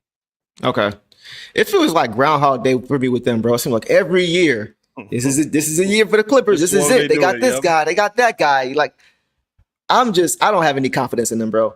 I don't have any confidence in them. I mean, they may be a good regular season team. Okay. But you got to figure Kawhi's going to miss some time. You got to figure those guys. They got an older team. They got to have one of the oldest teams in the league. So I think Kawhi is going to be a guy who we talked about earlier with the NBA Cup. Certain teams looking forward to the playoffs and not caring about the NBA Cup. I think Kawhi is one of those guys, and the Clippers are going to be one of those teams that don't really care about it and are just focused on getting these guys to the finish line And I think that is going to mean Kawhi is not going to play a lot in the regular season. And I think I don't see them getting 50 wins in the West with that being the case. I just don't see. I see maybe 46, 47, maybe. But with them guys not being available for half the time, I can't really see more than that. It's gonna be interesting. I think John Collins kind of fits with them. I think Bradley Beal's in a position where he doesn't have to be the guy. I think they have a lot of guys that can kind of fill in as like even for a guy like Kawhi. I think he's gonna be their best player for sure, but he doesn't have to give you 30 to 40 for them to survive. Same with James Harden, who's been in situations like that. I think they just have a little bit more leeway, but I'm not mad at your reasoning at all. They have to stay healthy and they got to find a way to all stay on the court, and that's going to be tough. You make a fair point though. They did make some additions. It's just I've been like let down for them for so many years, bro. It's just like I'm just gonna sit back and just wait for them to prove it. But regular season wise, you did make a good point. They do have guys who can kind of fill and kind of take some of that load off. So that's a good point. Solid point, bro. Sure. Ricky Sanders says if Kawhi stays healthy this season, is he still a top 10 player? Nah, I don't think so. Top 10? Top 10? I can't. No. Not at this point. Would you say Cade is in the range of being 8, 9, 10? Yeah, definitely. Is Kawhi better than Cade right now? No. So I can't put him in the top 10. You see what I'm saying? Like, so for even me, that's even with the injuries that happened, I would say he's probably 15. He's closer to 15, 20 than he is to 10 for me. Right. That's kind of where I'm at too. Good question though. All right, James says, chill out, Ricky. Zolar says, really appreciate you, bro. So yeah, let's keep going. So next we have the Lakers, also at 50 and 32. So I'm gonna let you go first on this one. Oh man, fair or foul? This is who you just said about the Clippers. This is the team I'm tired of. I'm tired of the overhype for these kind of teams. Again, I think we're still gonna see what we've seen from Bron and Luka. But as a team standpoint, I don't see them being a 50-win team this year. I think they're going to be closer to 40 and 45. I don't know. I feel like we're going to see some of that slippage like as soon as this season. I don't think like we're going to see, top tier LeBron that we've been seeing over the past several years. I think this is kind of now where things start to fall off a little bit. I like that Luka lost a lot of weight. That's cool, but you still a cone on defense. And I don't think that changes with you losing weight. So I'm not that high on what the Lakers can do, but it is the West. I think they can, make a few surprises here and there, but I still see them as a 40, 45 win team. I kind of put them in the same spot with the Clips. A team that is not just solely focused on having one of the top records in the Western Conference. When you got LeBron James, 40 plus years old, who's my GOAT, you can't afford to focus too much on that because the West is already tough as it is anyway. So if you're killing yourself throughout the regular season trying to get that, playing 35 plus 40 minutes a night, even if you do that, you still may not get in the top 4 because the West is just so good. That's true. So I think as long as they can try, if they can try to grab a top 4 seed to get that home court advantage, maybe. But I really just see them kind of coasting, letting Luka become the guy, taking a little bit less off of LeBron's plate as Luka continues to become the guy. I think it's a big part of why he lost weight this offseason because they're trying to kind of give him the role they were trying to give AD. Of being that guy. Yeah. And I think he's more equipped to do it because he has a mentality to do it. And now I think he's in shape. But even with all of that, I don't think they're going to win 50 games. I think the West is too tough. Either. And I think the focus for them is going to be, once again, getting LeBron healthy toward the finish line, making sure he can finish the season and try to sneak in the playoffs and not sneak in the playoffs, but sneak in the top 4 and pretty much rely on his, relying on his ability and his experience of being in the playoffs. And kind of rolling with that and letting Luka be Luka. So, yeah, I think 50 is a lot. I'm gonna go 48. I'm gonna go 48. But either way, I see them the Clippers in the same boat for sure. Okay, all right. I'm cool with it. Grizzlies 42 and 40. Thoughts on that? Fair or foul? No, that's too many. I'm not feeling that. I feel like Memphis is gonna start falling off soon. I think Bane leaving is a big deal. I think they're going to start shipping and looking for a lot of other pieces to kind of move very, very soon. I'm not feeling it. I've been saying this about Ja Morant for years. I love his game. I think he's very exciting, but he's very close to what we see with Zion. Their bodies are just different. He's still hurt a lot. And the way he plays with that high impact explosiveness and the way he falls and lands so much, it's very Derrick Rose reminiscent, except he's way smaller. So Mm-hmm. I'm scared of what their ceiling is at this point when they lose Derek or Desmond Bane. He's in a much better position in Orlando than he would be sticking around with whatever Memphis has going at this point. No, I think Memphis is going to start taking some steps backwards. I see them as a 30, like maybe like a 36 win team. I don't know. I'm not really high on Memphis this season. Gonna be a down season for sure. Yeah. I don't see it. And you made a great point about Ja Morant, and I love watching him play, but I also get nervous watching him play. Right. Just because he lays his body out and he gets caught in the air sometimes. He's so acrobatic that he can land on his feet like a cat a lot of the time. But sometimes some of his spills, bro, it's like, bro, you're already a little dude. Like, this ain't sustainable. Exactly. So I worry about his health. I really hope he stays healthy, but it's just, I worry about, you mentioned Derrick Rose. He got hurt. He was constantly hurt after his first few years, and he was built like a tank, So it's like a little guy like Ja, I worry about him. And like you mentioned, losing Bane. He's going to have so many more eyes on him defensively now. Yes, I don't see. I see 30 to 35 wins, no more for them. Mm-hmm. Yeah, we in the same spot. Miami Heat, 42-40. Fair or foul?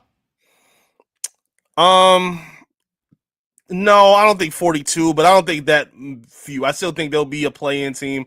I think maybe 38 is kind of where I'm a little more comfortable. Maybe 35, 38. I don't know. I like them adding Norman Powell. I'm not super sold on Tyler Hero as their best scorer. And I think Bam still needs to expand his game in a few different ways in order for them to kind of be where they want to be.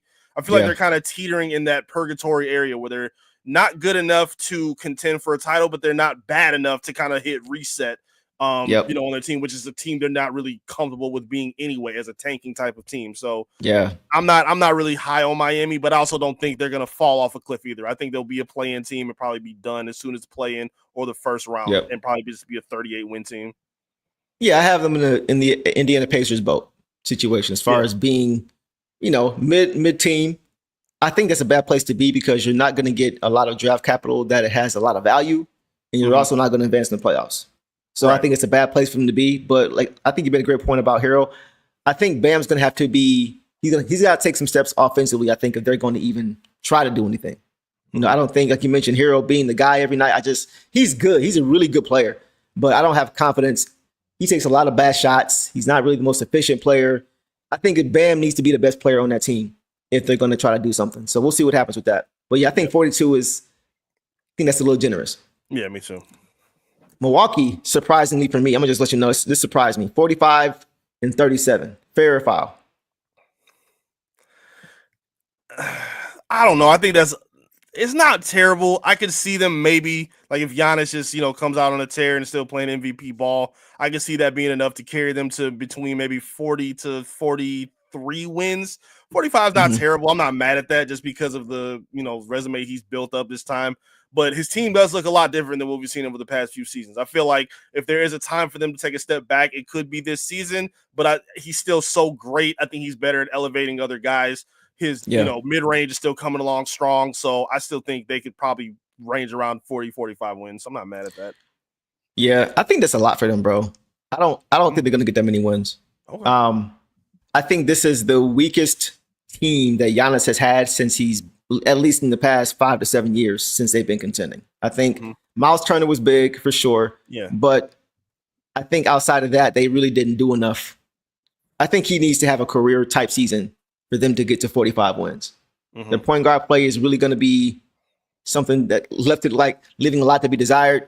I just don't see it. I think he's going to need to be the point forward, having the ball in his hands, like a la LeBron, early Cleveland Cavaliers days. He's not that guy, but I think he's going to have to be that guy as far as playmaking in order for them to, and I don't see him doing that. So I think 40 to 42 for them will be good considering, Brook Lopez is not the same. He's gone now.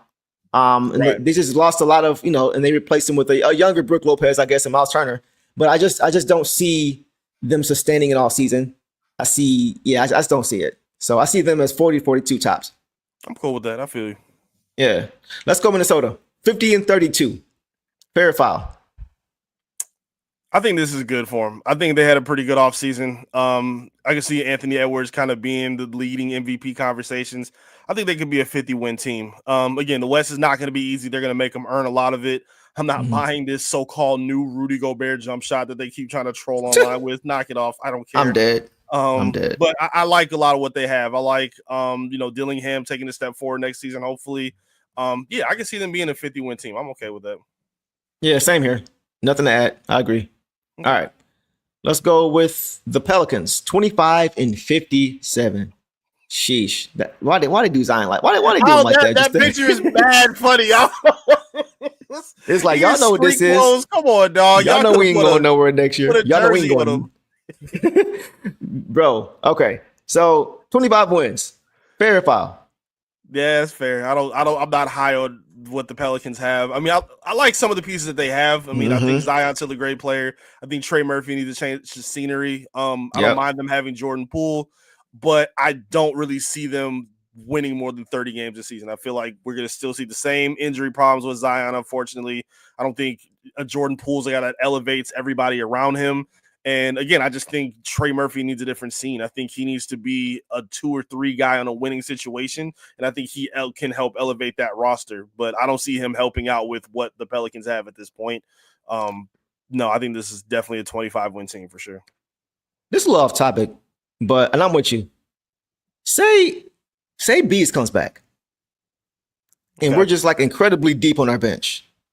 And it looks more and more feasible to make us to make a swing for a big player or for an impact player.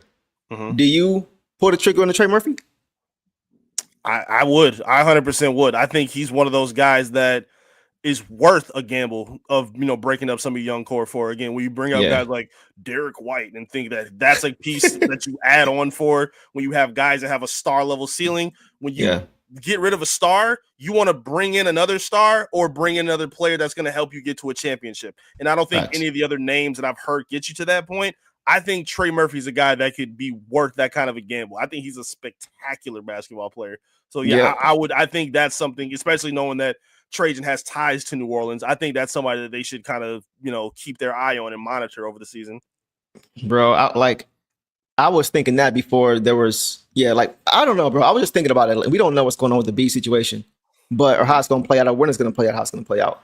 But I'm just thinking if it works out to where he's cleared and the Pistons are able to add him back, on a very cheap deal, a bargain deal, 1 year prove it deal, whatever you want to call it, our wing room is incredibly deep, almost too deep, to the point where guys who we signed may not be seeing the floor many nights. So it's just like at that point, I definitely want to, kind of balance the roster out. We already know the Pistons, we think the biggest need is, the 4 position. So I definitely think if that happens, bro, it could get scary pretty quickly for this team if we're able to have something like that happen. So we'll see. We don't know for sure, but I definitely am keeping my eye on that for sure. And like you mentioned, Trey Murphy is one of those guys who is very high on my radar for sure, because he's one of those guys. He's one of those guys. So 6'8", long wingspan. He could fill that stretch 4 role. I'm not mad at it. Yeah, bro. Yeah, like it almost makes too much sense. But we're not gonna get too far ahead of ourselves.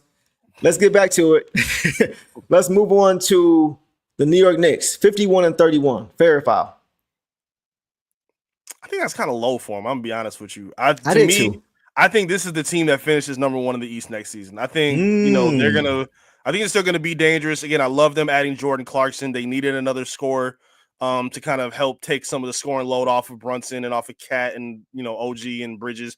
I think he's a huge piece to add for them. And I think Mike Brown is going to kind of give the balance. Well, he's going to try to help a little bit more of the balance that they didn't emphasize much under Thibodeau. So I think that I don't know. I see them as a 55-win team at least. I think they can win a lot more than just 51 games. I do too. It's bad when Mikal Bridges, a guy who's an Iron Man, is complaining about playing too much. So I think Mike Brown is going to be a guy who uses and utilizes more of his bench. I think, adding Jordan Clarkson and guys like that is going to help with that and give him the ability to be able to do that. Yeah, I definitely think this is low, especially in the Eastern Conference now, where there are some teams who are getting better, but there are teams that got worse too due to injuries and different things like that. So I think they're going to be able to take advantage of that the way we're hoping we're taking advantage of that as well. But a side note, it's interesting that we talked about the Pistons having 16 games earlier, national games. The Pistons play the Knicks 3 times next year. All 3 of those games are national broadcasts. All 3 of them. So those are going to be matchups to really look at as far as, because a lot of people feel like now watching the series back, they see how close that series actually was. So I think the NBA sees it's going to be cinema next year. Go ahead. For sure. And that was, to me, still even through the postseason of the finals, I think that was still the best playoff series of the whole postseason. I think every game going to the wire, every game kind of coming down to the last, few margins. You got to see young stars kind of solidify themselves. I mean, you even shout out to Brunson, even beating the flopping allegations. Like, he flopped a lot, but he also still put buckets on and, did a good job of looking like a superstar. So yeah, that had to be a national televised game. It's going to be fun to watch him next season too, for sure. Did you say beating the flop allegations? Yeah. He ain't ever been that. That's on his resume forever. We saw a lot of nasty flopping from him last season, so he got to change that narrative on his own. That was we did. No, we did. We ain't gonna get into that. I just had to make sure I heard you right. I'm screaming. That's hilarious. Beating the flop allegations. I'm dead. All right, let's go to the OKC Thunder. 62-20. Fair or foul? I'm gonna go with fair just because they're younger. I'm hoping the curse of Drake removes that and brings that down for him a little bit. I'm hoping SGA being the new tattoo for Drake brings them to a downfall spiral. I would love that. If it does, I'm dead. That's all I'm bro, I'm texting you every day if I see it. I swear. But they're still a great team.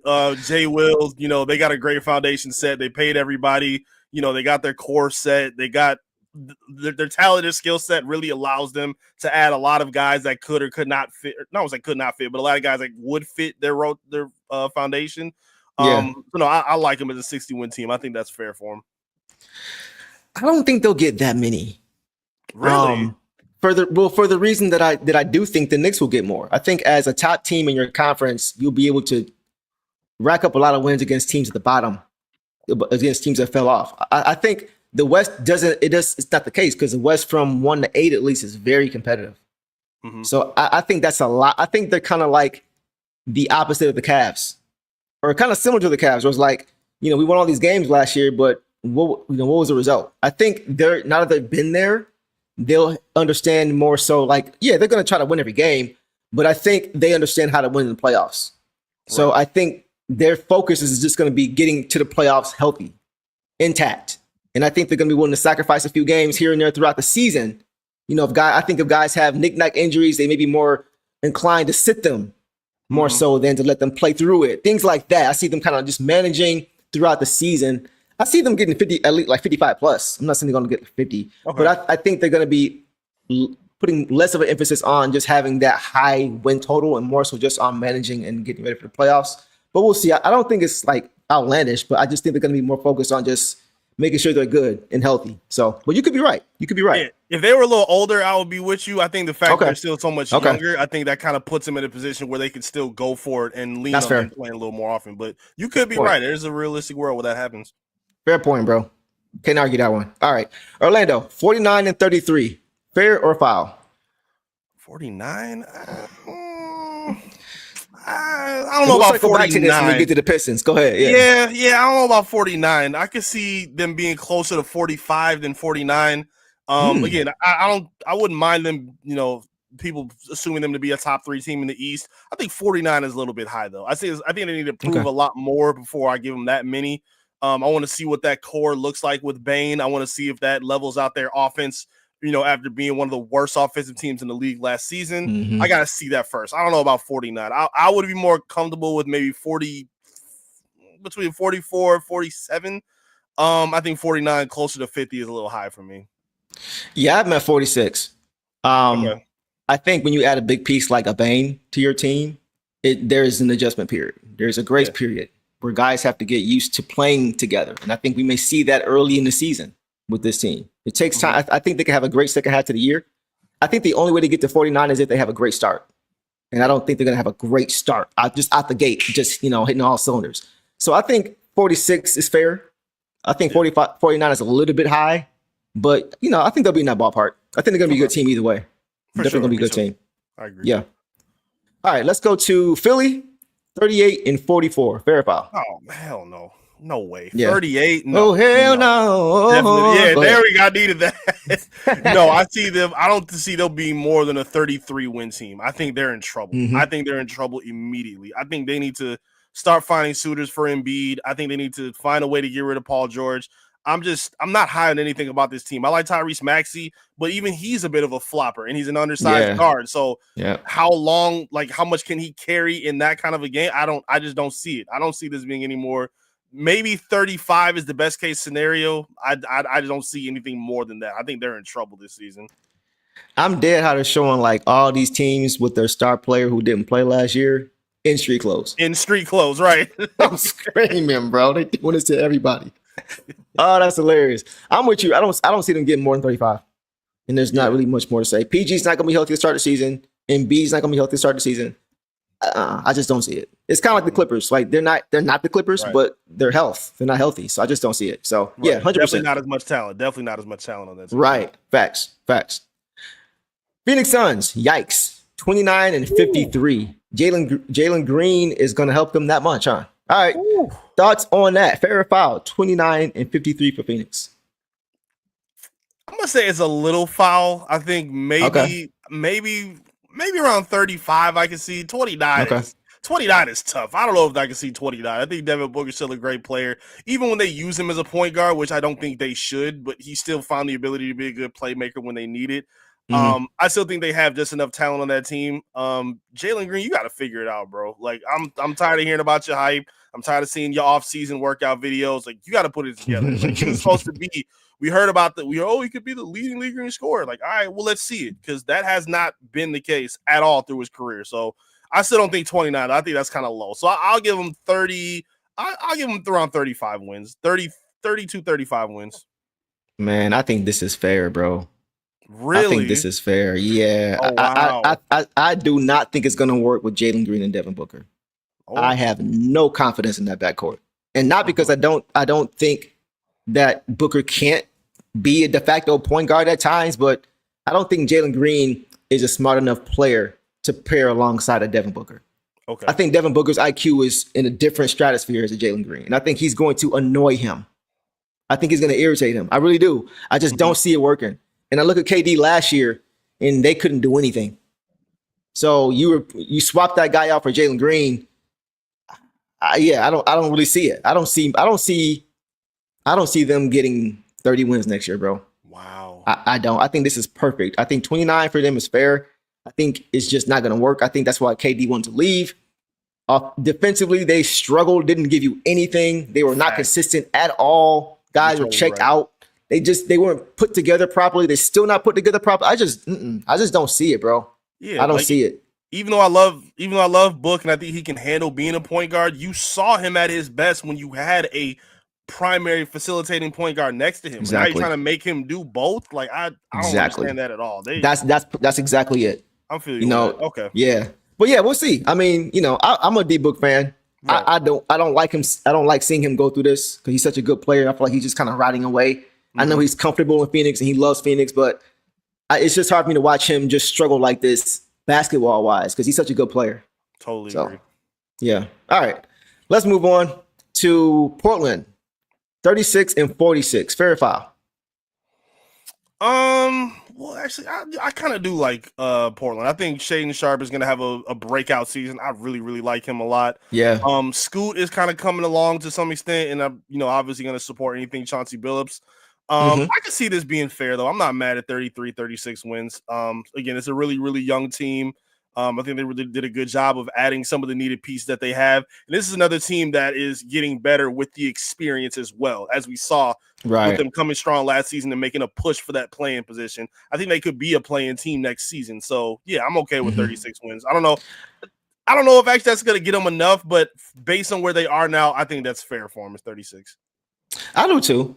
I think Chauncey's going to have those guys much more prepared this year, having a year under their belt, full year now to really – kind of put this team together and figure out where they're going to be. I'm not the hugest Scoot fan. I wasn't when he was coming out of college. I was when everybody saying we should draft him when we already had Jaden Ivey. I hated that conversation. I'm surprised that was even a conversation. Like, what are we doing? Me too. I think he's a solid player. I don't think he'll ever get past being a solid player. Okay. I just don't see it with him as far as him being that star that people were saying he was going to be alongside Wemby when they came out of the draft together. Like, nah, bro. Yeah. This ain't that. This ain't that. He's a good player. Yeah, I think playing for Chauncey will help him reach his ceiling, but I don't think his ceiling is as high as a lot of people thought it may have been coming out of college. But we'll see. We'll see. I think 36 is fair. You think like a Mike Conley serviceable type level? Yeah. Yes. Yeah. Defensive minded guy. Yeah. Marcus Smart type. You know, I could see him being that kind of a guy. I think he's more naturally talented offensively than Marcus Smart, but I think he would kind of get put in that room as far as the kind of player he would be in the NBA. I mean, like more so like he's good, but not good enough to be an all-star level type of player. Right. Okay. Right. Okay. I see. I just don't see his ceiling being that high. Yeah. Okay. No problem. 100%. Yeah. Let's go Sacramento, 35-47. Fair or foul? Foul. I'm not feeling that. I think they'll be a little lower. Yeah, okay. This pairing is not working. This pairing is not what you should be trying to build around. We already saw it in Chicago. I think they're worse equipped in Great point. In Sacramento. I think they need to start busting out some of their pieces as well. Like I think they're wrong to want to keep Keegan Murray hostage. I think he needs to go somewhere else. Malik Monk should have been a piece they let go. Like I don't know. I'm not feeling what they have built over in Sacramento right now, and I can see them being a low 30 type team, to be honest. Same here. Nothing to add, bro. The great point about them both being in Chicago and it didn't work, so I don't see, how it's going to work here with a lesser team. So I'm with you, 100%. Good call. Good call. Let's go San Antonio Spurs, 45-37. Fair or foul on that? I'm okay with that. I'm very eager to see how they kind of balance out everything that they have, having three kind of primary dominant ball handling guards that they have with Dylan Harper, Fox, and then Castle. I think they're really good players. I just don't know how all three of them are going to kind of make it work. I love Wemby. I think he's already a top 10 player with how amazing he is defensively. He's the definition of a generational defender. While we've been having that conversation about other players, he's what a generational defender looks like. Like you can't just be good and say, "Oh, he's generational." No. You can't be generational if he comes in 2 years later and has already lapped you in his first two seasons. Right. So, no, I love what they have with Wemby and what they're trying to build around him. And even as they figure it out, I still think 45 could be a good and fair ceiling for them. Same. I think Wemby's one of those guys, man, where he could be the best player in the league. Yeah. I really do think, 4 or 5 years from now, we could be looking at him and hopefully K in that conversation for best player in the league just because of his measurables, bro. Like he can do things that guys who are forwards can't do. Right. It's crazy. It's his skill level and his ability. So if they build properly around him correctly, and right now it doesn't look to be the case. They have a lot of talent, but it doesn't make sense all around yet. Like with the reasons that you mentioned, with being too guard heavy and things like that. It's only one basketball. So they had to still make some changes. I don't know if they're going to get to 45 because we mentioned the West is stacked and their roster is not built out properly as of right now. And if it gets to a point of when it is, it's still going to be an adjustment period again. So I think all those things considered, I see them in the 40 to 44 range, making the play in at least. But I don't think they're going to be much more than that this year until they get that roster figured out. Okay. I'm not mad at that. Let's go to Toronto, 36-46. Fair or foul? No, that's crazy. They're not winning 32 games. No, absolutely not. That's ridiculous. No, I don't see them winning more than 32 games. I don't like the way they've built anything in Toronto. I think we've talked about a lot of teams that just have injury problems up and down. Yeah. This is another prime example. I think Brandon Ingram has not shown the ability to consistently be available enough to help lift their team as a number one guy. Yep. The talent is there. I actually don't even really know if he is really still a number one guy or not, but I feel like both of their top two players are not number one guys. Like, I don't think Scotty is. I don't think Brandon Ingram is. I just don't think they have enough, even with RJ and Quigley. Like, I just don't think they have enough to really survive with what the East has, even with the injuries. I don't think they'll be one of those teams that ascend and can sneak into the play-in area. I just don't see that happening for them. I don't see it either, bro. You made a good point about them having a few number twos or number threes, but no number one. No. There is no guy over there who, and it's not a situation that's where you're like, it can be any guy on any given night. Okay, right. But on the other nights, when you need it to be somebody, who's it going to be? Like the Pistons had that kind of situation, right? Full strength. It can be anybody on any given night. But we know when it needs to be, that Kate is that guy. You know what I mean? So I think they don't have that. And I think, it's just not a good look over there right now for me. I don't see them getting any more than 28 to 30. That's where I'm at. I have no confidence in the Raptors this year. I just don't. None at all. Yeah. All right. Let's go to Utah. Wow. 16-66. Sheesh. Oh my gosh. They were not playing. They were harsh with that one. All right. Thoughts on that? Fair or foul? Utah Jazz 16-66. Sadly, I think that's spot on. I don't know. I don't really think that's changing, bro. I'm dead serious. I don't see them winning 20 games. I think they're going to try to find a way to get Lauri Markkanen out of there. I think they're really going to probably go into full sale mode probably by the All-Star break. It wouldn't surprise me. Yeah, this is a team that just needs to hit reset completely. I mean, they already started kind of doing it, letting Jordan Clarkson go. I think they need to just go all the way in with it at this point. John Collins as well. This is definitely 15 to 20 wins for sure at a max. It's quiet, bro. It's spooky. It is spooky. Yeah, I would not want to be a Utah fan right now. Not even just this projection, but just the direction they're going in. Like, it's a mess. It's a mess, bro. So yeah, prayers up to Washington or to Utah next year, bro, because it's not gonna be fun over there. Hang in there, Ace Bailey. Hang in there, Ace. Hang in there, Ace. For real, bro. Don't jump off the boat, please. All right, let's go to Washington. Oh man, 18-64. Similar situation as the Jazz, if you ask me. Fair or foul? I feel so bad for Washington. I think this is fair. They just went through this last season and they tried to tank and I don't know if they tried to tank. They were just a bad team. And it didn't work out for them because they didn't get the picks that they wanted to. So now they got to go back through it again this season. And even with some of the players that they have, I like some of the vets that they brought in with CJ McCollum, bring it back. I think it was Middleton still there. I believe so. Yeah, so still having him. I think they had like one more veteran I'm forgetting, but even with that, that's not enough. They're gonna struggle. I can see maybe a world where they maybe get close to 25, 26 wins, but I don't see it being any higher than that. There's gonna be a problem for them for a while. Did you know Cam Whitmore is over there now? What? No, when did that happen? I'm looking it up now. His current team is the Washington Wizards. Did I miss that? Yeah. I don't remember that. I must have missed that too. Yeah, I'm looking at the roster right now. They got him listed as a Washington Wizard. So interesting. But yeah, I don't. Right. I don't see it either though. Like they do have Middleton over there, like you mentioned. They lost Marcus Smart to the Lakers. I thought it was big for them to lose him. I thought he was really good for them last year. But they got CJ, they got Malcolm Bro. I don't see them winning more than 20, 25 games. And I think that's realistic for them. I just don't see them really doing anything either. So yeah, I think we're pretty much in accord with most of these, bro.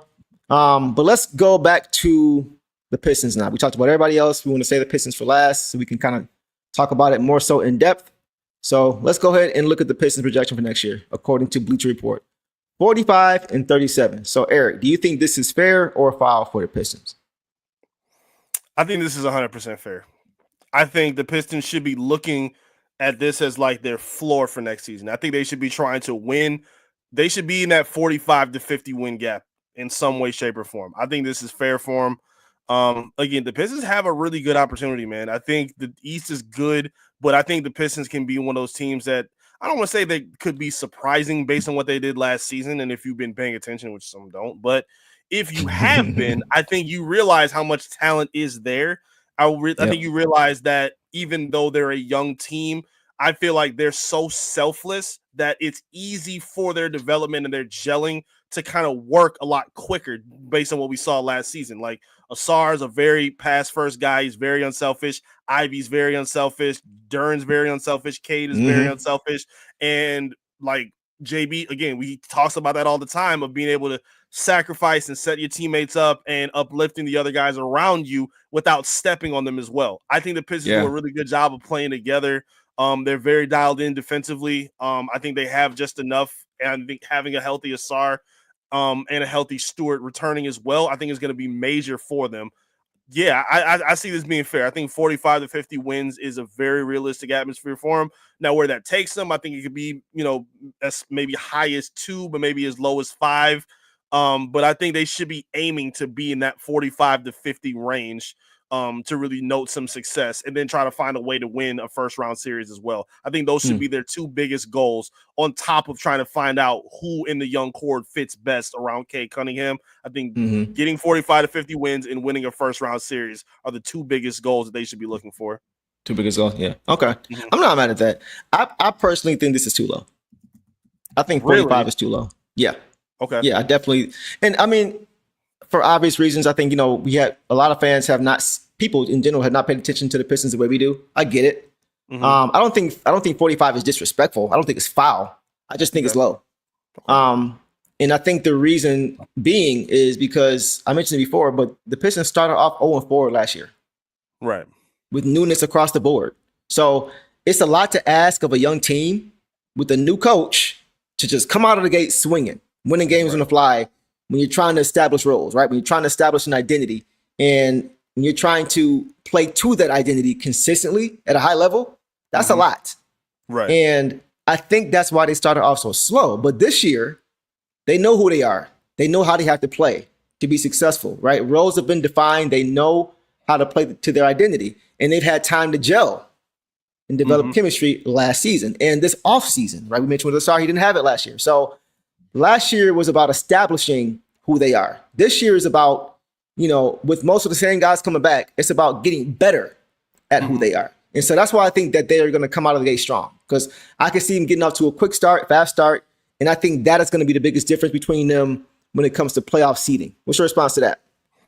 I'm with you on that. I also feel like the Pistons are going to be one of those teams that look to go hunting towards the end of the All-Star break.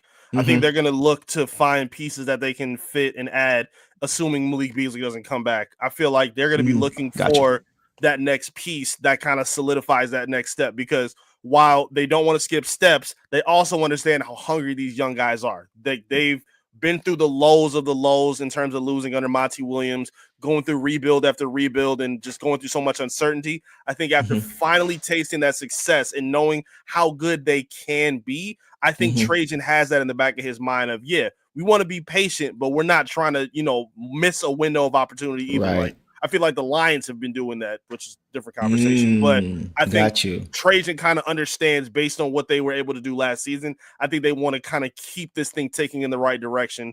And I think it'll, of course, still be under the leading, direction of the young core. But I still think they're going to try to find a way to add some of those sustaining pieces, whether it's adding another backup point guard, maybe making a big swing of someone who's disgruntled, someone that fits, like a Trey Murphy or whoever we're talking about. Right. I think he's going to have his eye open to how they can get better and make sure they land around that 50-win area. Because, I think it's obtainable as well, just like you.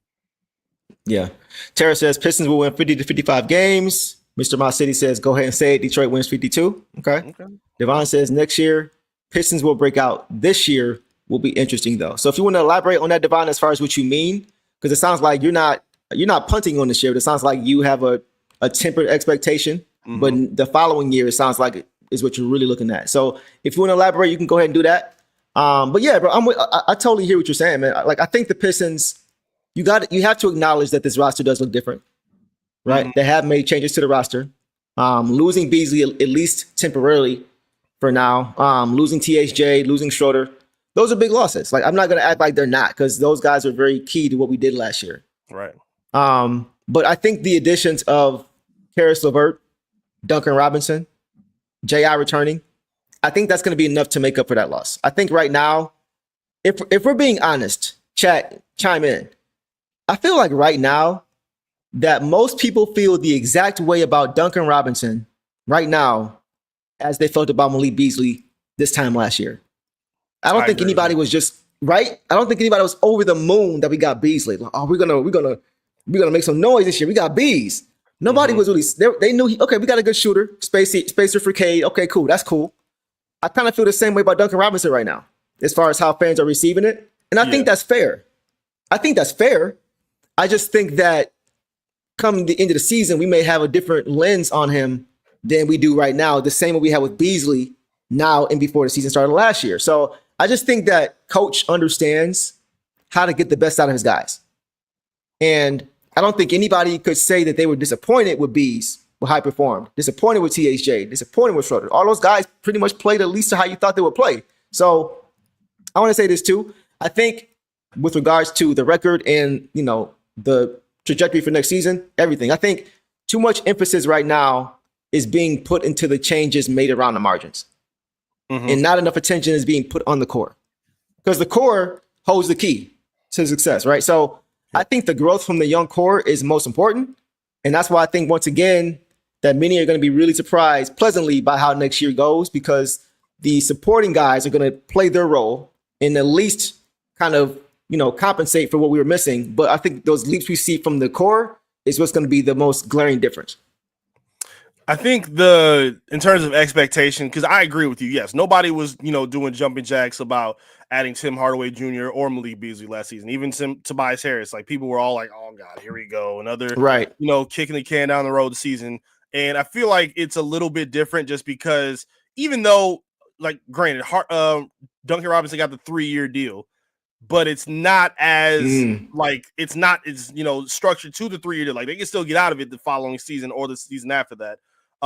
Beasley and Tim Hardaway were both kind of tempered on 1-year deals, so we all kind of knew that it was going to be short term unless they proved otherwise. And Beasley did a good job of proving otherwise. It just unfortunately kind of went under for unfortunate reasons. But again, it still kind of sits in the same conversation because these aren't guys that are the sexiest of names, but based on what this team needs, which is spacing for Cade Cunningham, shooting for Cade. Just basic floor space for guys like Ivy and Asard to operate and get to the hoop. These are guys that can help that for sure. And I love you took the point I was going to say.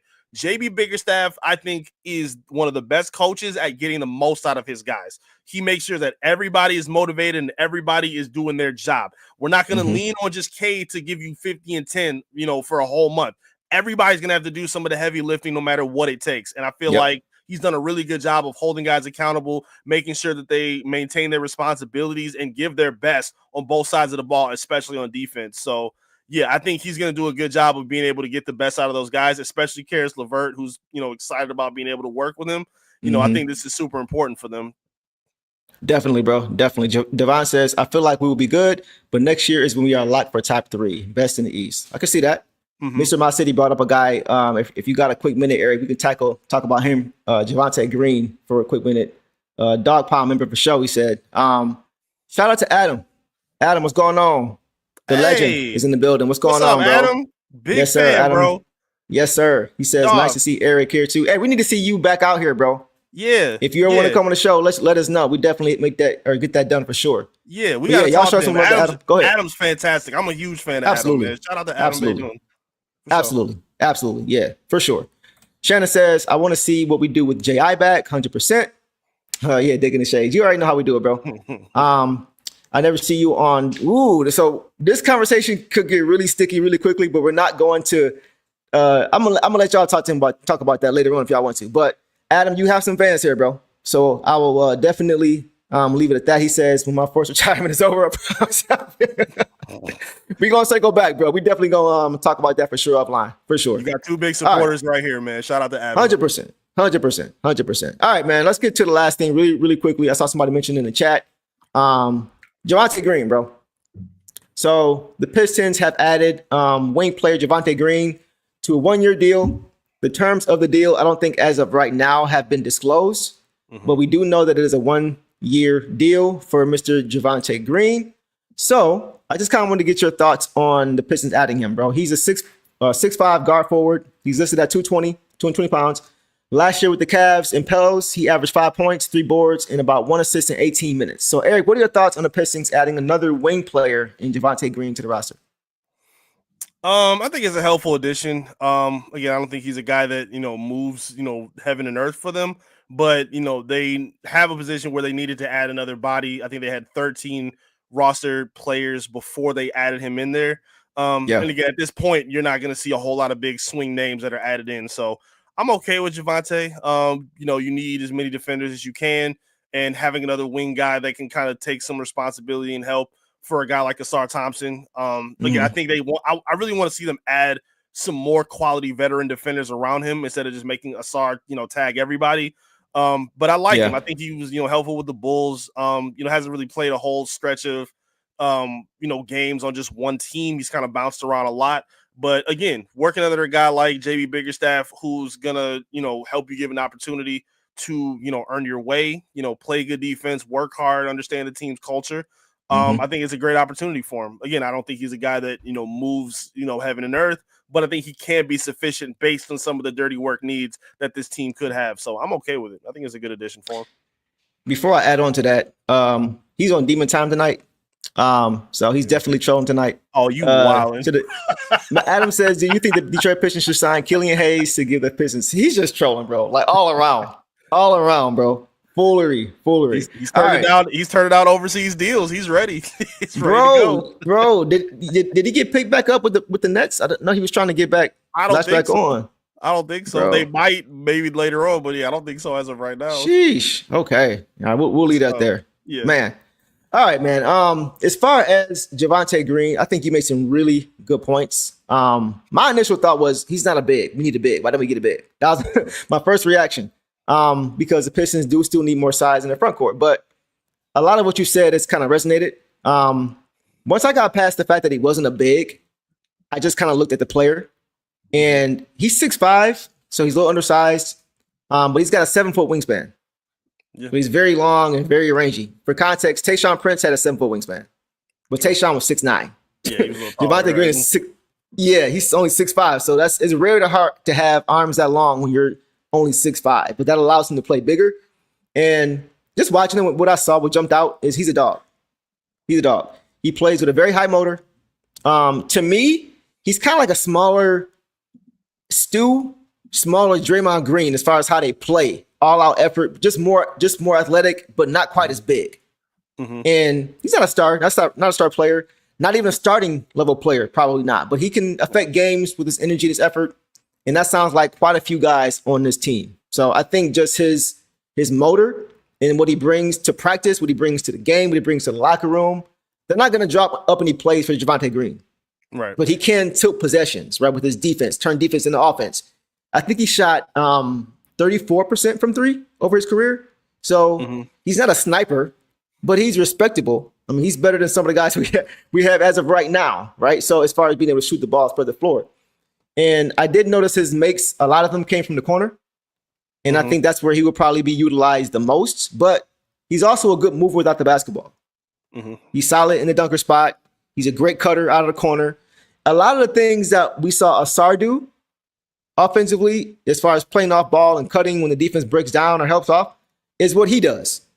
Just watching him. And he's got some bounce too. He's 32 years old, but he's still got some bounce. He had a 42-inch vertical coming out of college. So he's a little bit older. He probably lost a couple inches, but he can still get up off the floor and finish. So I really am happy about this signing. I think it's a good depth signing. I think his presence alone will make everybody kind of just raise their intensity level. And he's a good culture guy. You know, he's going to keep you sharp in practice. He's going to prevent entitlement. I'm not saying anybody on this team is entitled, but if you get relaxed because you know this is going to be your role, that can be kind of something of a negative. But he's the kind of guy who is going to steal minutes from you if you're not careful. You know, so this team does play hard as a whole. So I think it's just going to be more of a reinforcement of that culture. You know, when it comes to NBA minutes, he's the guy who can come in whenever you need him to and just do what you ask him to do. So I think he's a solid pickup. Probably not going to see him every night, but I think he'll have his moments in his games where he makes an impact, I think. Yeah, I think we're going to see him kind of do a lot of what Ron Holland did his rookie year. Like you said, a guy that can just kind of tip the scale, you know, swing momentum with little defensive plays here and there, you know, create extra opportunities on the glass. Like he's going to do a lot of that, you know, dog pound dirty work. And you need guys like that. You know, he don't always have to be a rookie to kind of fill in those kind of responsibilities. And, you know, even with guys like Paul Reed, you know, he could kind of learn a lot from guys like him because Paul didn't play a ton consistently throughout the season. But when he went in the game, he made his value worth it every single time. And I feel like he's a guy that he can take those kind of notes from in terms of fitting in and finding ways to stay on the floor and how to impact the game for the Pistons. So, yeah, again, I do think they do need some more front court help for sure. But I think, you know, having another rangy wing when you need some more, you know, depth in terms of your defensive, you know, perimeter defenders, I think guys like him can help out for sure. So I think it's a good positive addition for sure. Yeah, Devon says better than Tech. So if he is slotted in that kind of a role, you know what I'm saying? If he's slotted in that kind of a role, I think he would be more of a reliable shooting threat. He's a little bit smaller. I think Tech was like 6'7", 6'8", 6'7". Yeah. He's a little bit smaller, but Tech didn't have the wingspan that, you know, Javonte Green has. So it would kind of balance itself out a little bit in certain situations. But yeah, I think once he can come in and just be a serviceable guy, you know, nothing too crazy, but in certain games, I think he can help you. So that's all I got, man. Anything else on that? No, man. Hey, we're getting closer. You know, we got to look at the preseason schedule coming up soon. It's exciting. I'm really cool to see a lot of the feedback on social media, seeing a lot of the excitement, you know, to the start of the season. And, you know, we all feeling it too. This is a big make or break season for this team, and it's going to be fun to see them get started come October. For sure. Last one, Devon says Ron might be our 4. They might be trying to mold him into our starter. Interesting. I don't know about. To be fair, he has put on some weight this offseason. I think he put on 15 pounds of muscle this offseason. So he definitely is getting in the gym. I think he kind of needed that anyway because he's strong, but he's got a slender frame. So I think him adding size was a necessity anyway at the NBA level for 82 games. But what are your thoughts on this really quick, bro, before we get out of here? I don't like it, man. I don't like the idea of Ron playing a stretch 4. I just don't think that's his position. He's a helpful 3. I mean, I think that's just the natural position he plays is a 2 or 3. Mm-hmm. He's pretty tall. I think he's 6'7", 6'8", so he's still pretty big. Yeah. But it takes a lot to be a stretch 4 in the NBA. I don't know if that's necessarily his game yet. It will put a lot of necessity on him just being a spot-up shooter, and I don't really think that's his game. I don't think he's consistent enough to be a spot-up shooter. I don't think he's big enough to kind of play like Tobias did on the block posting up. Like, I don't know. I feel like we kind of need to see a lot more from him before we pin him as that. I feel like he's better as a 2 or 3, but who knows? Maybe I'm wrong. Maybe he surprises some people, but I don't know. I just don't see him or even Asar as a 4 yet. I think they really need some more depth in that area because I don't feel like either of those guys' skill sets with what we've seen really fit that as of right now. Yeah, I think offensively what Ron's ceiling is, making him a stretch 4 would limit him. It would limit what he can do. You know what I mean? Because he can do so much more for you than just that. You know, he's not a bit player in that sense. So, yeah, I totally agree with you, bro. Good call. And I think everybody else here kind of feels the same way. All right. We will call it a night there, guys. Eric, we appreciate you as always, bro. Pulling back up to the show. For those who are not tapped in with you at this point, I don't know why you wouldn't be. But for those who are not, if you're new, how can we keep up with you? Appreciate you, man. Always a good time rocking with y'all. Shout out to everybody in the chat. You can lock in with me on my social media. You see it on the screen at I am Eric Vincent. I'm always yapping on Twitter. You can catch me on Instagram, all the above, all my socials. You can check me out at I am Eric Vincent. You can check all my Piston coverage on clutchpoints.com. You know, I'm their exclusive beat reporter for the Pistons. I'm going to be as active as I can be, giving you, any quotes I can from the players, the coaches. I'm trying to talk to them as much as we can. Trajan's been really available from him, so we'll definitely have some quotes from him this season. But check me out on clutchpoints.com. You can also check in and lock in with my visual work on my YouTube page, Top Title Detroit. I'm trying to put as many of the presser clips on there from JB. He really gives a lot of good sound bites. So you can be sure to lock in and get some of that audio and some of that visual on there. And I'm definitely going to try to add a few different things on there as well that I'm pretty excited about this season. So check me out at Top Title Detroit on my YouTube page. I really appreciate that support. Appreciate all y'all being here, man. It's been a good time. All right, man. So make sure y'all go subscribe to Eric. Make sure you subscribe to the Downtown Deuce channel and show some free love. Hit that subscribe button, hit that like button. Make sure y'all staying tapped in. So we appreciate you guys as always showing up and showing out as you guys always do. We will be back soon.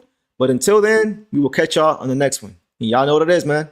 Detroit versus everybody. Peace. And when you knock me down, I'm getting back up. Cause when I step on the floor, you know your time's up. I'm on my way up and I'm not gonna stop. We headed straight to the top in the low. I gotta face it. I got no time to waste it. It's my time now.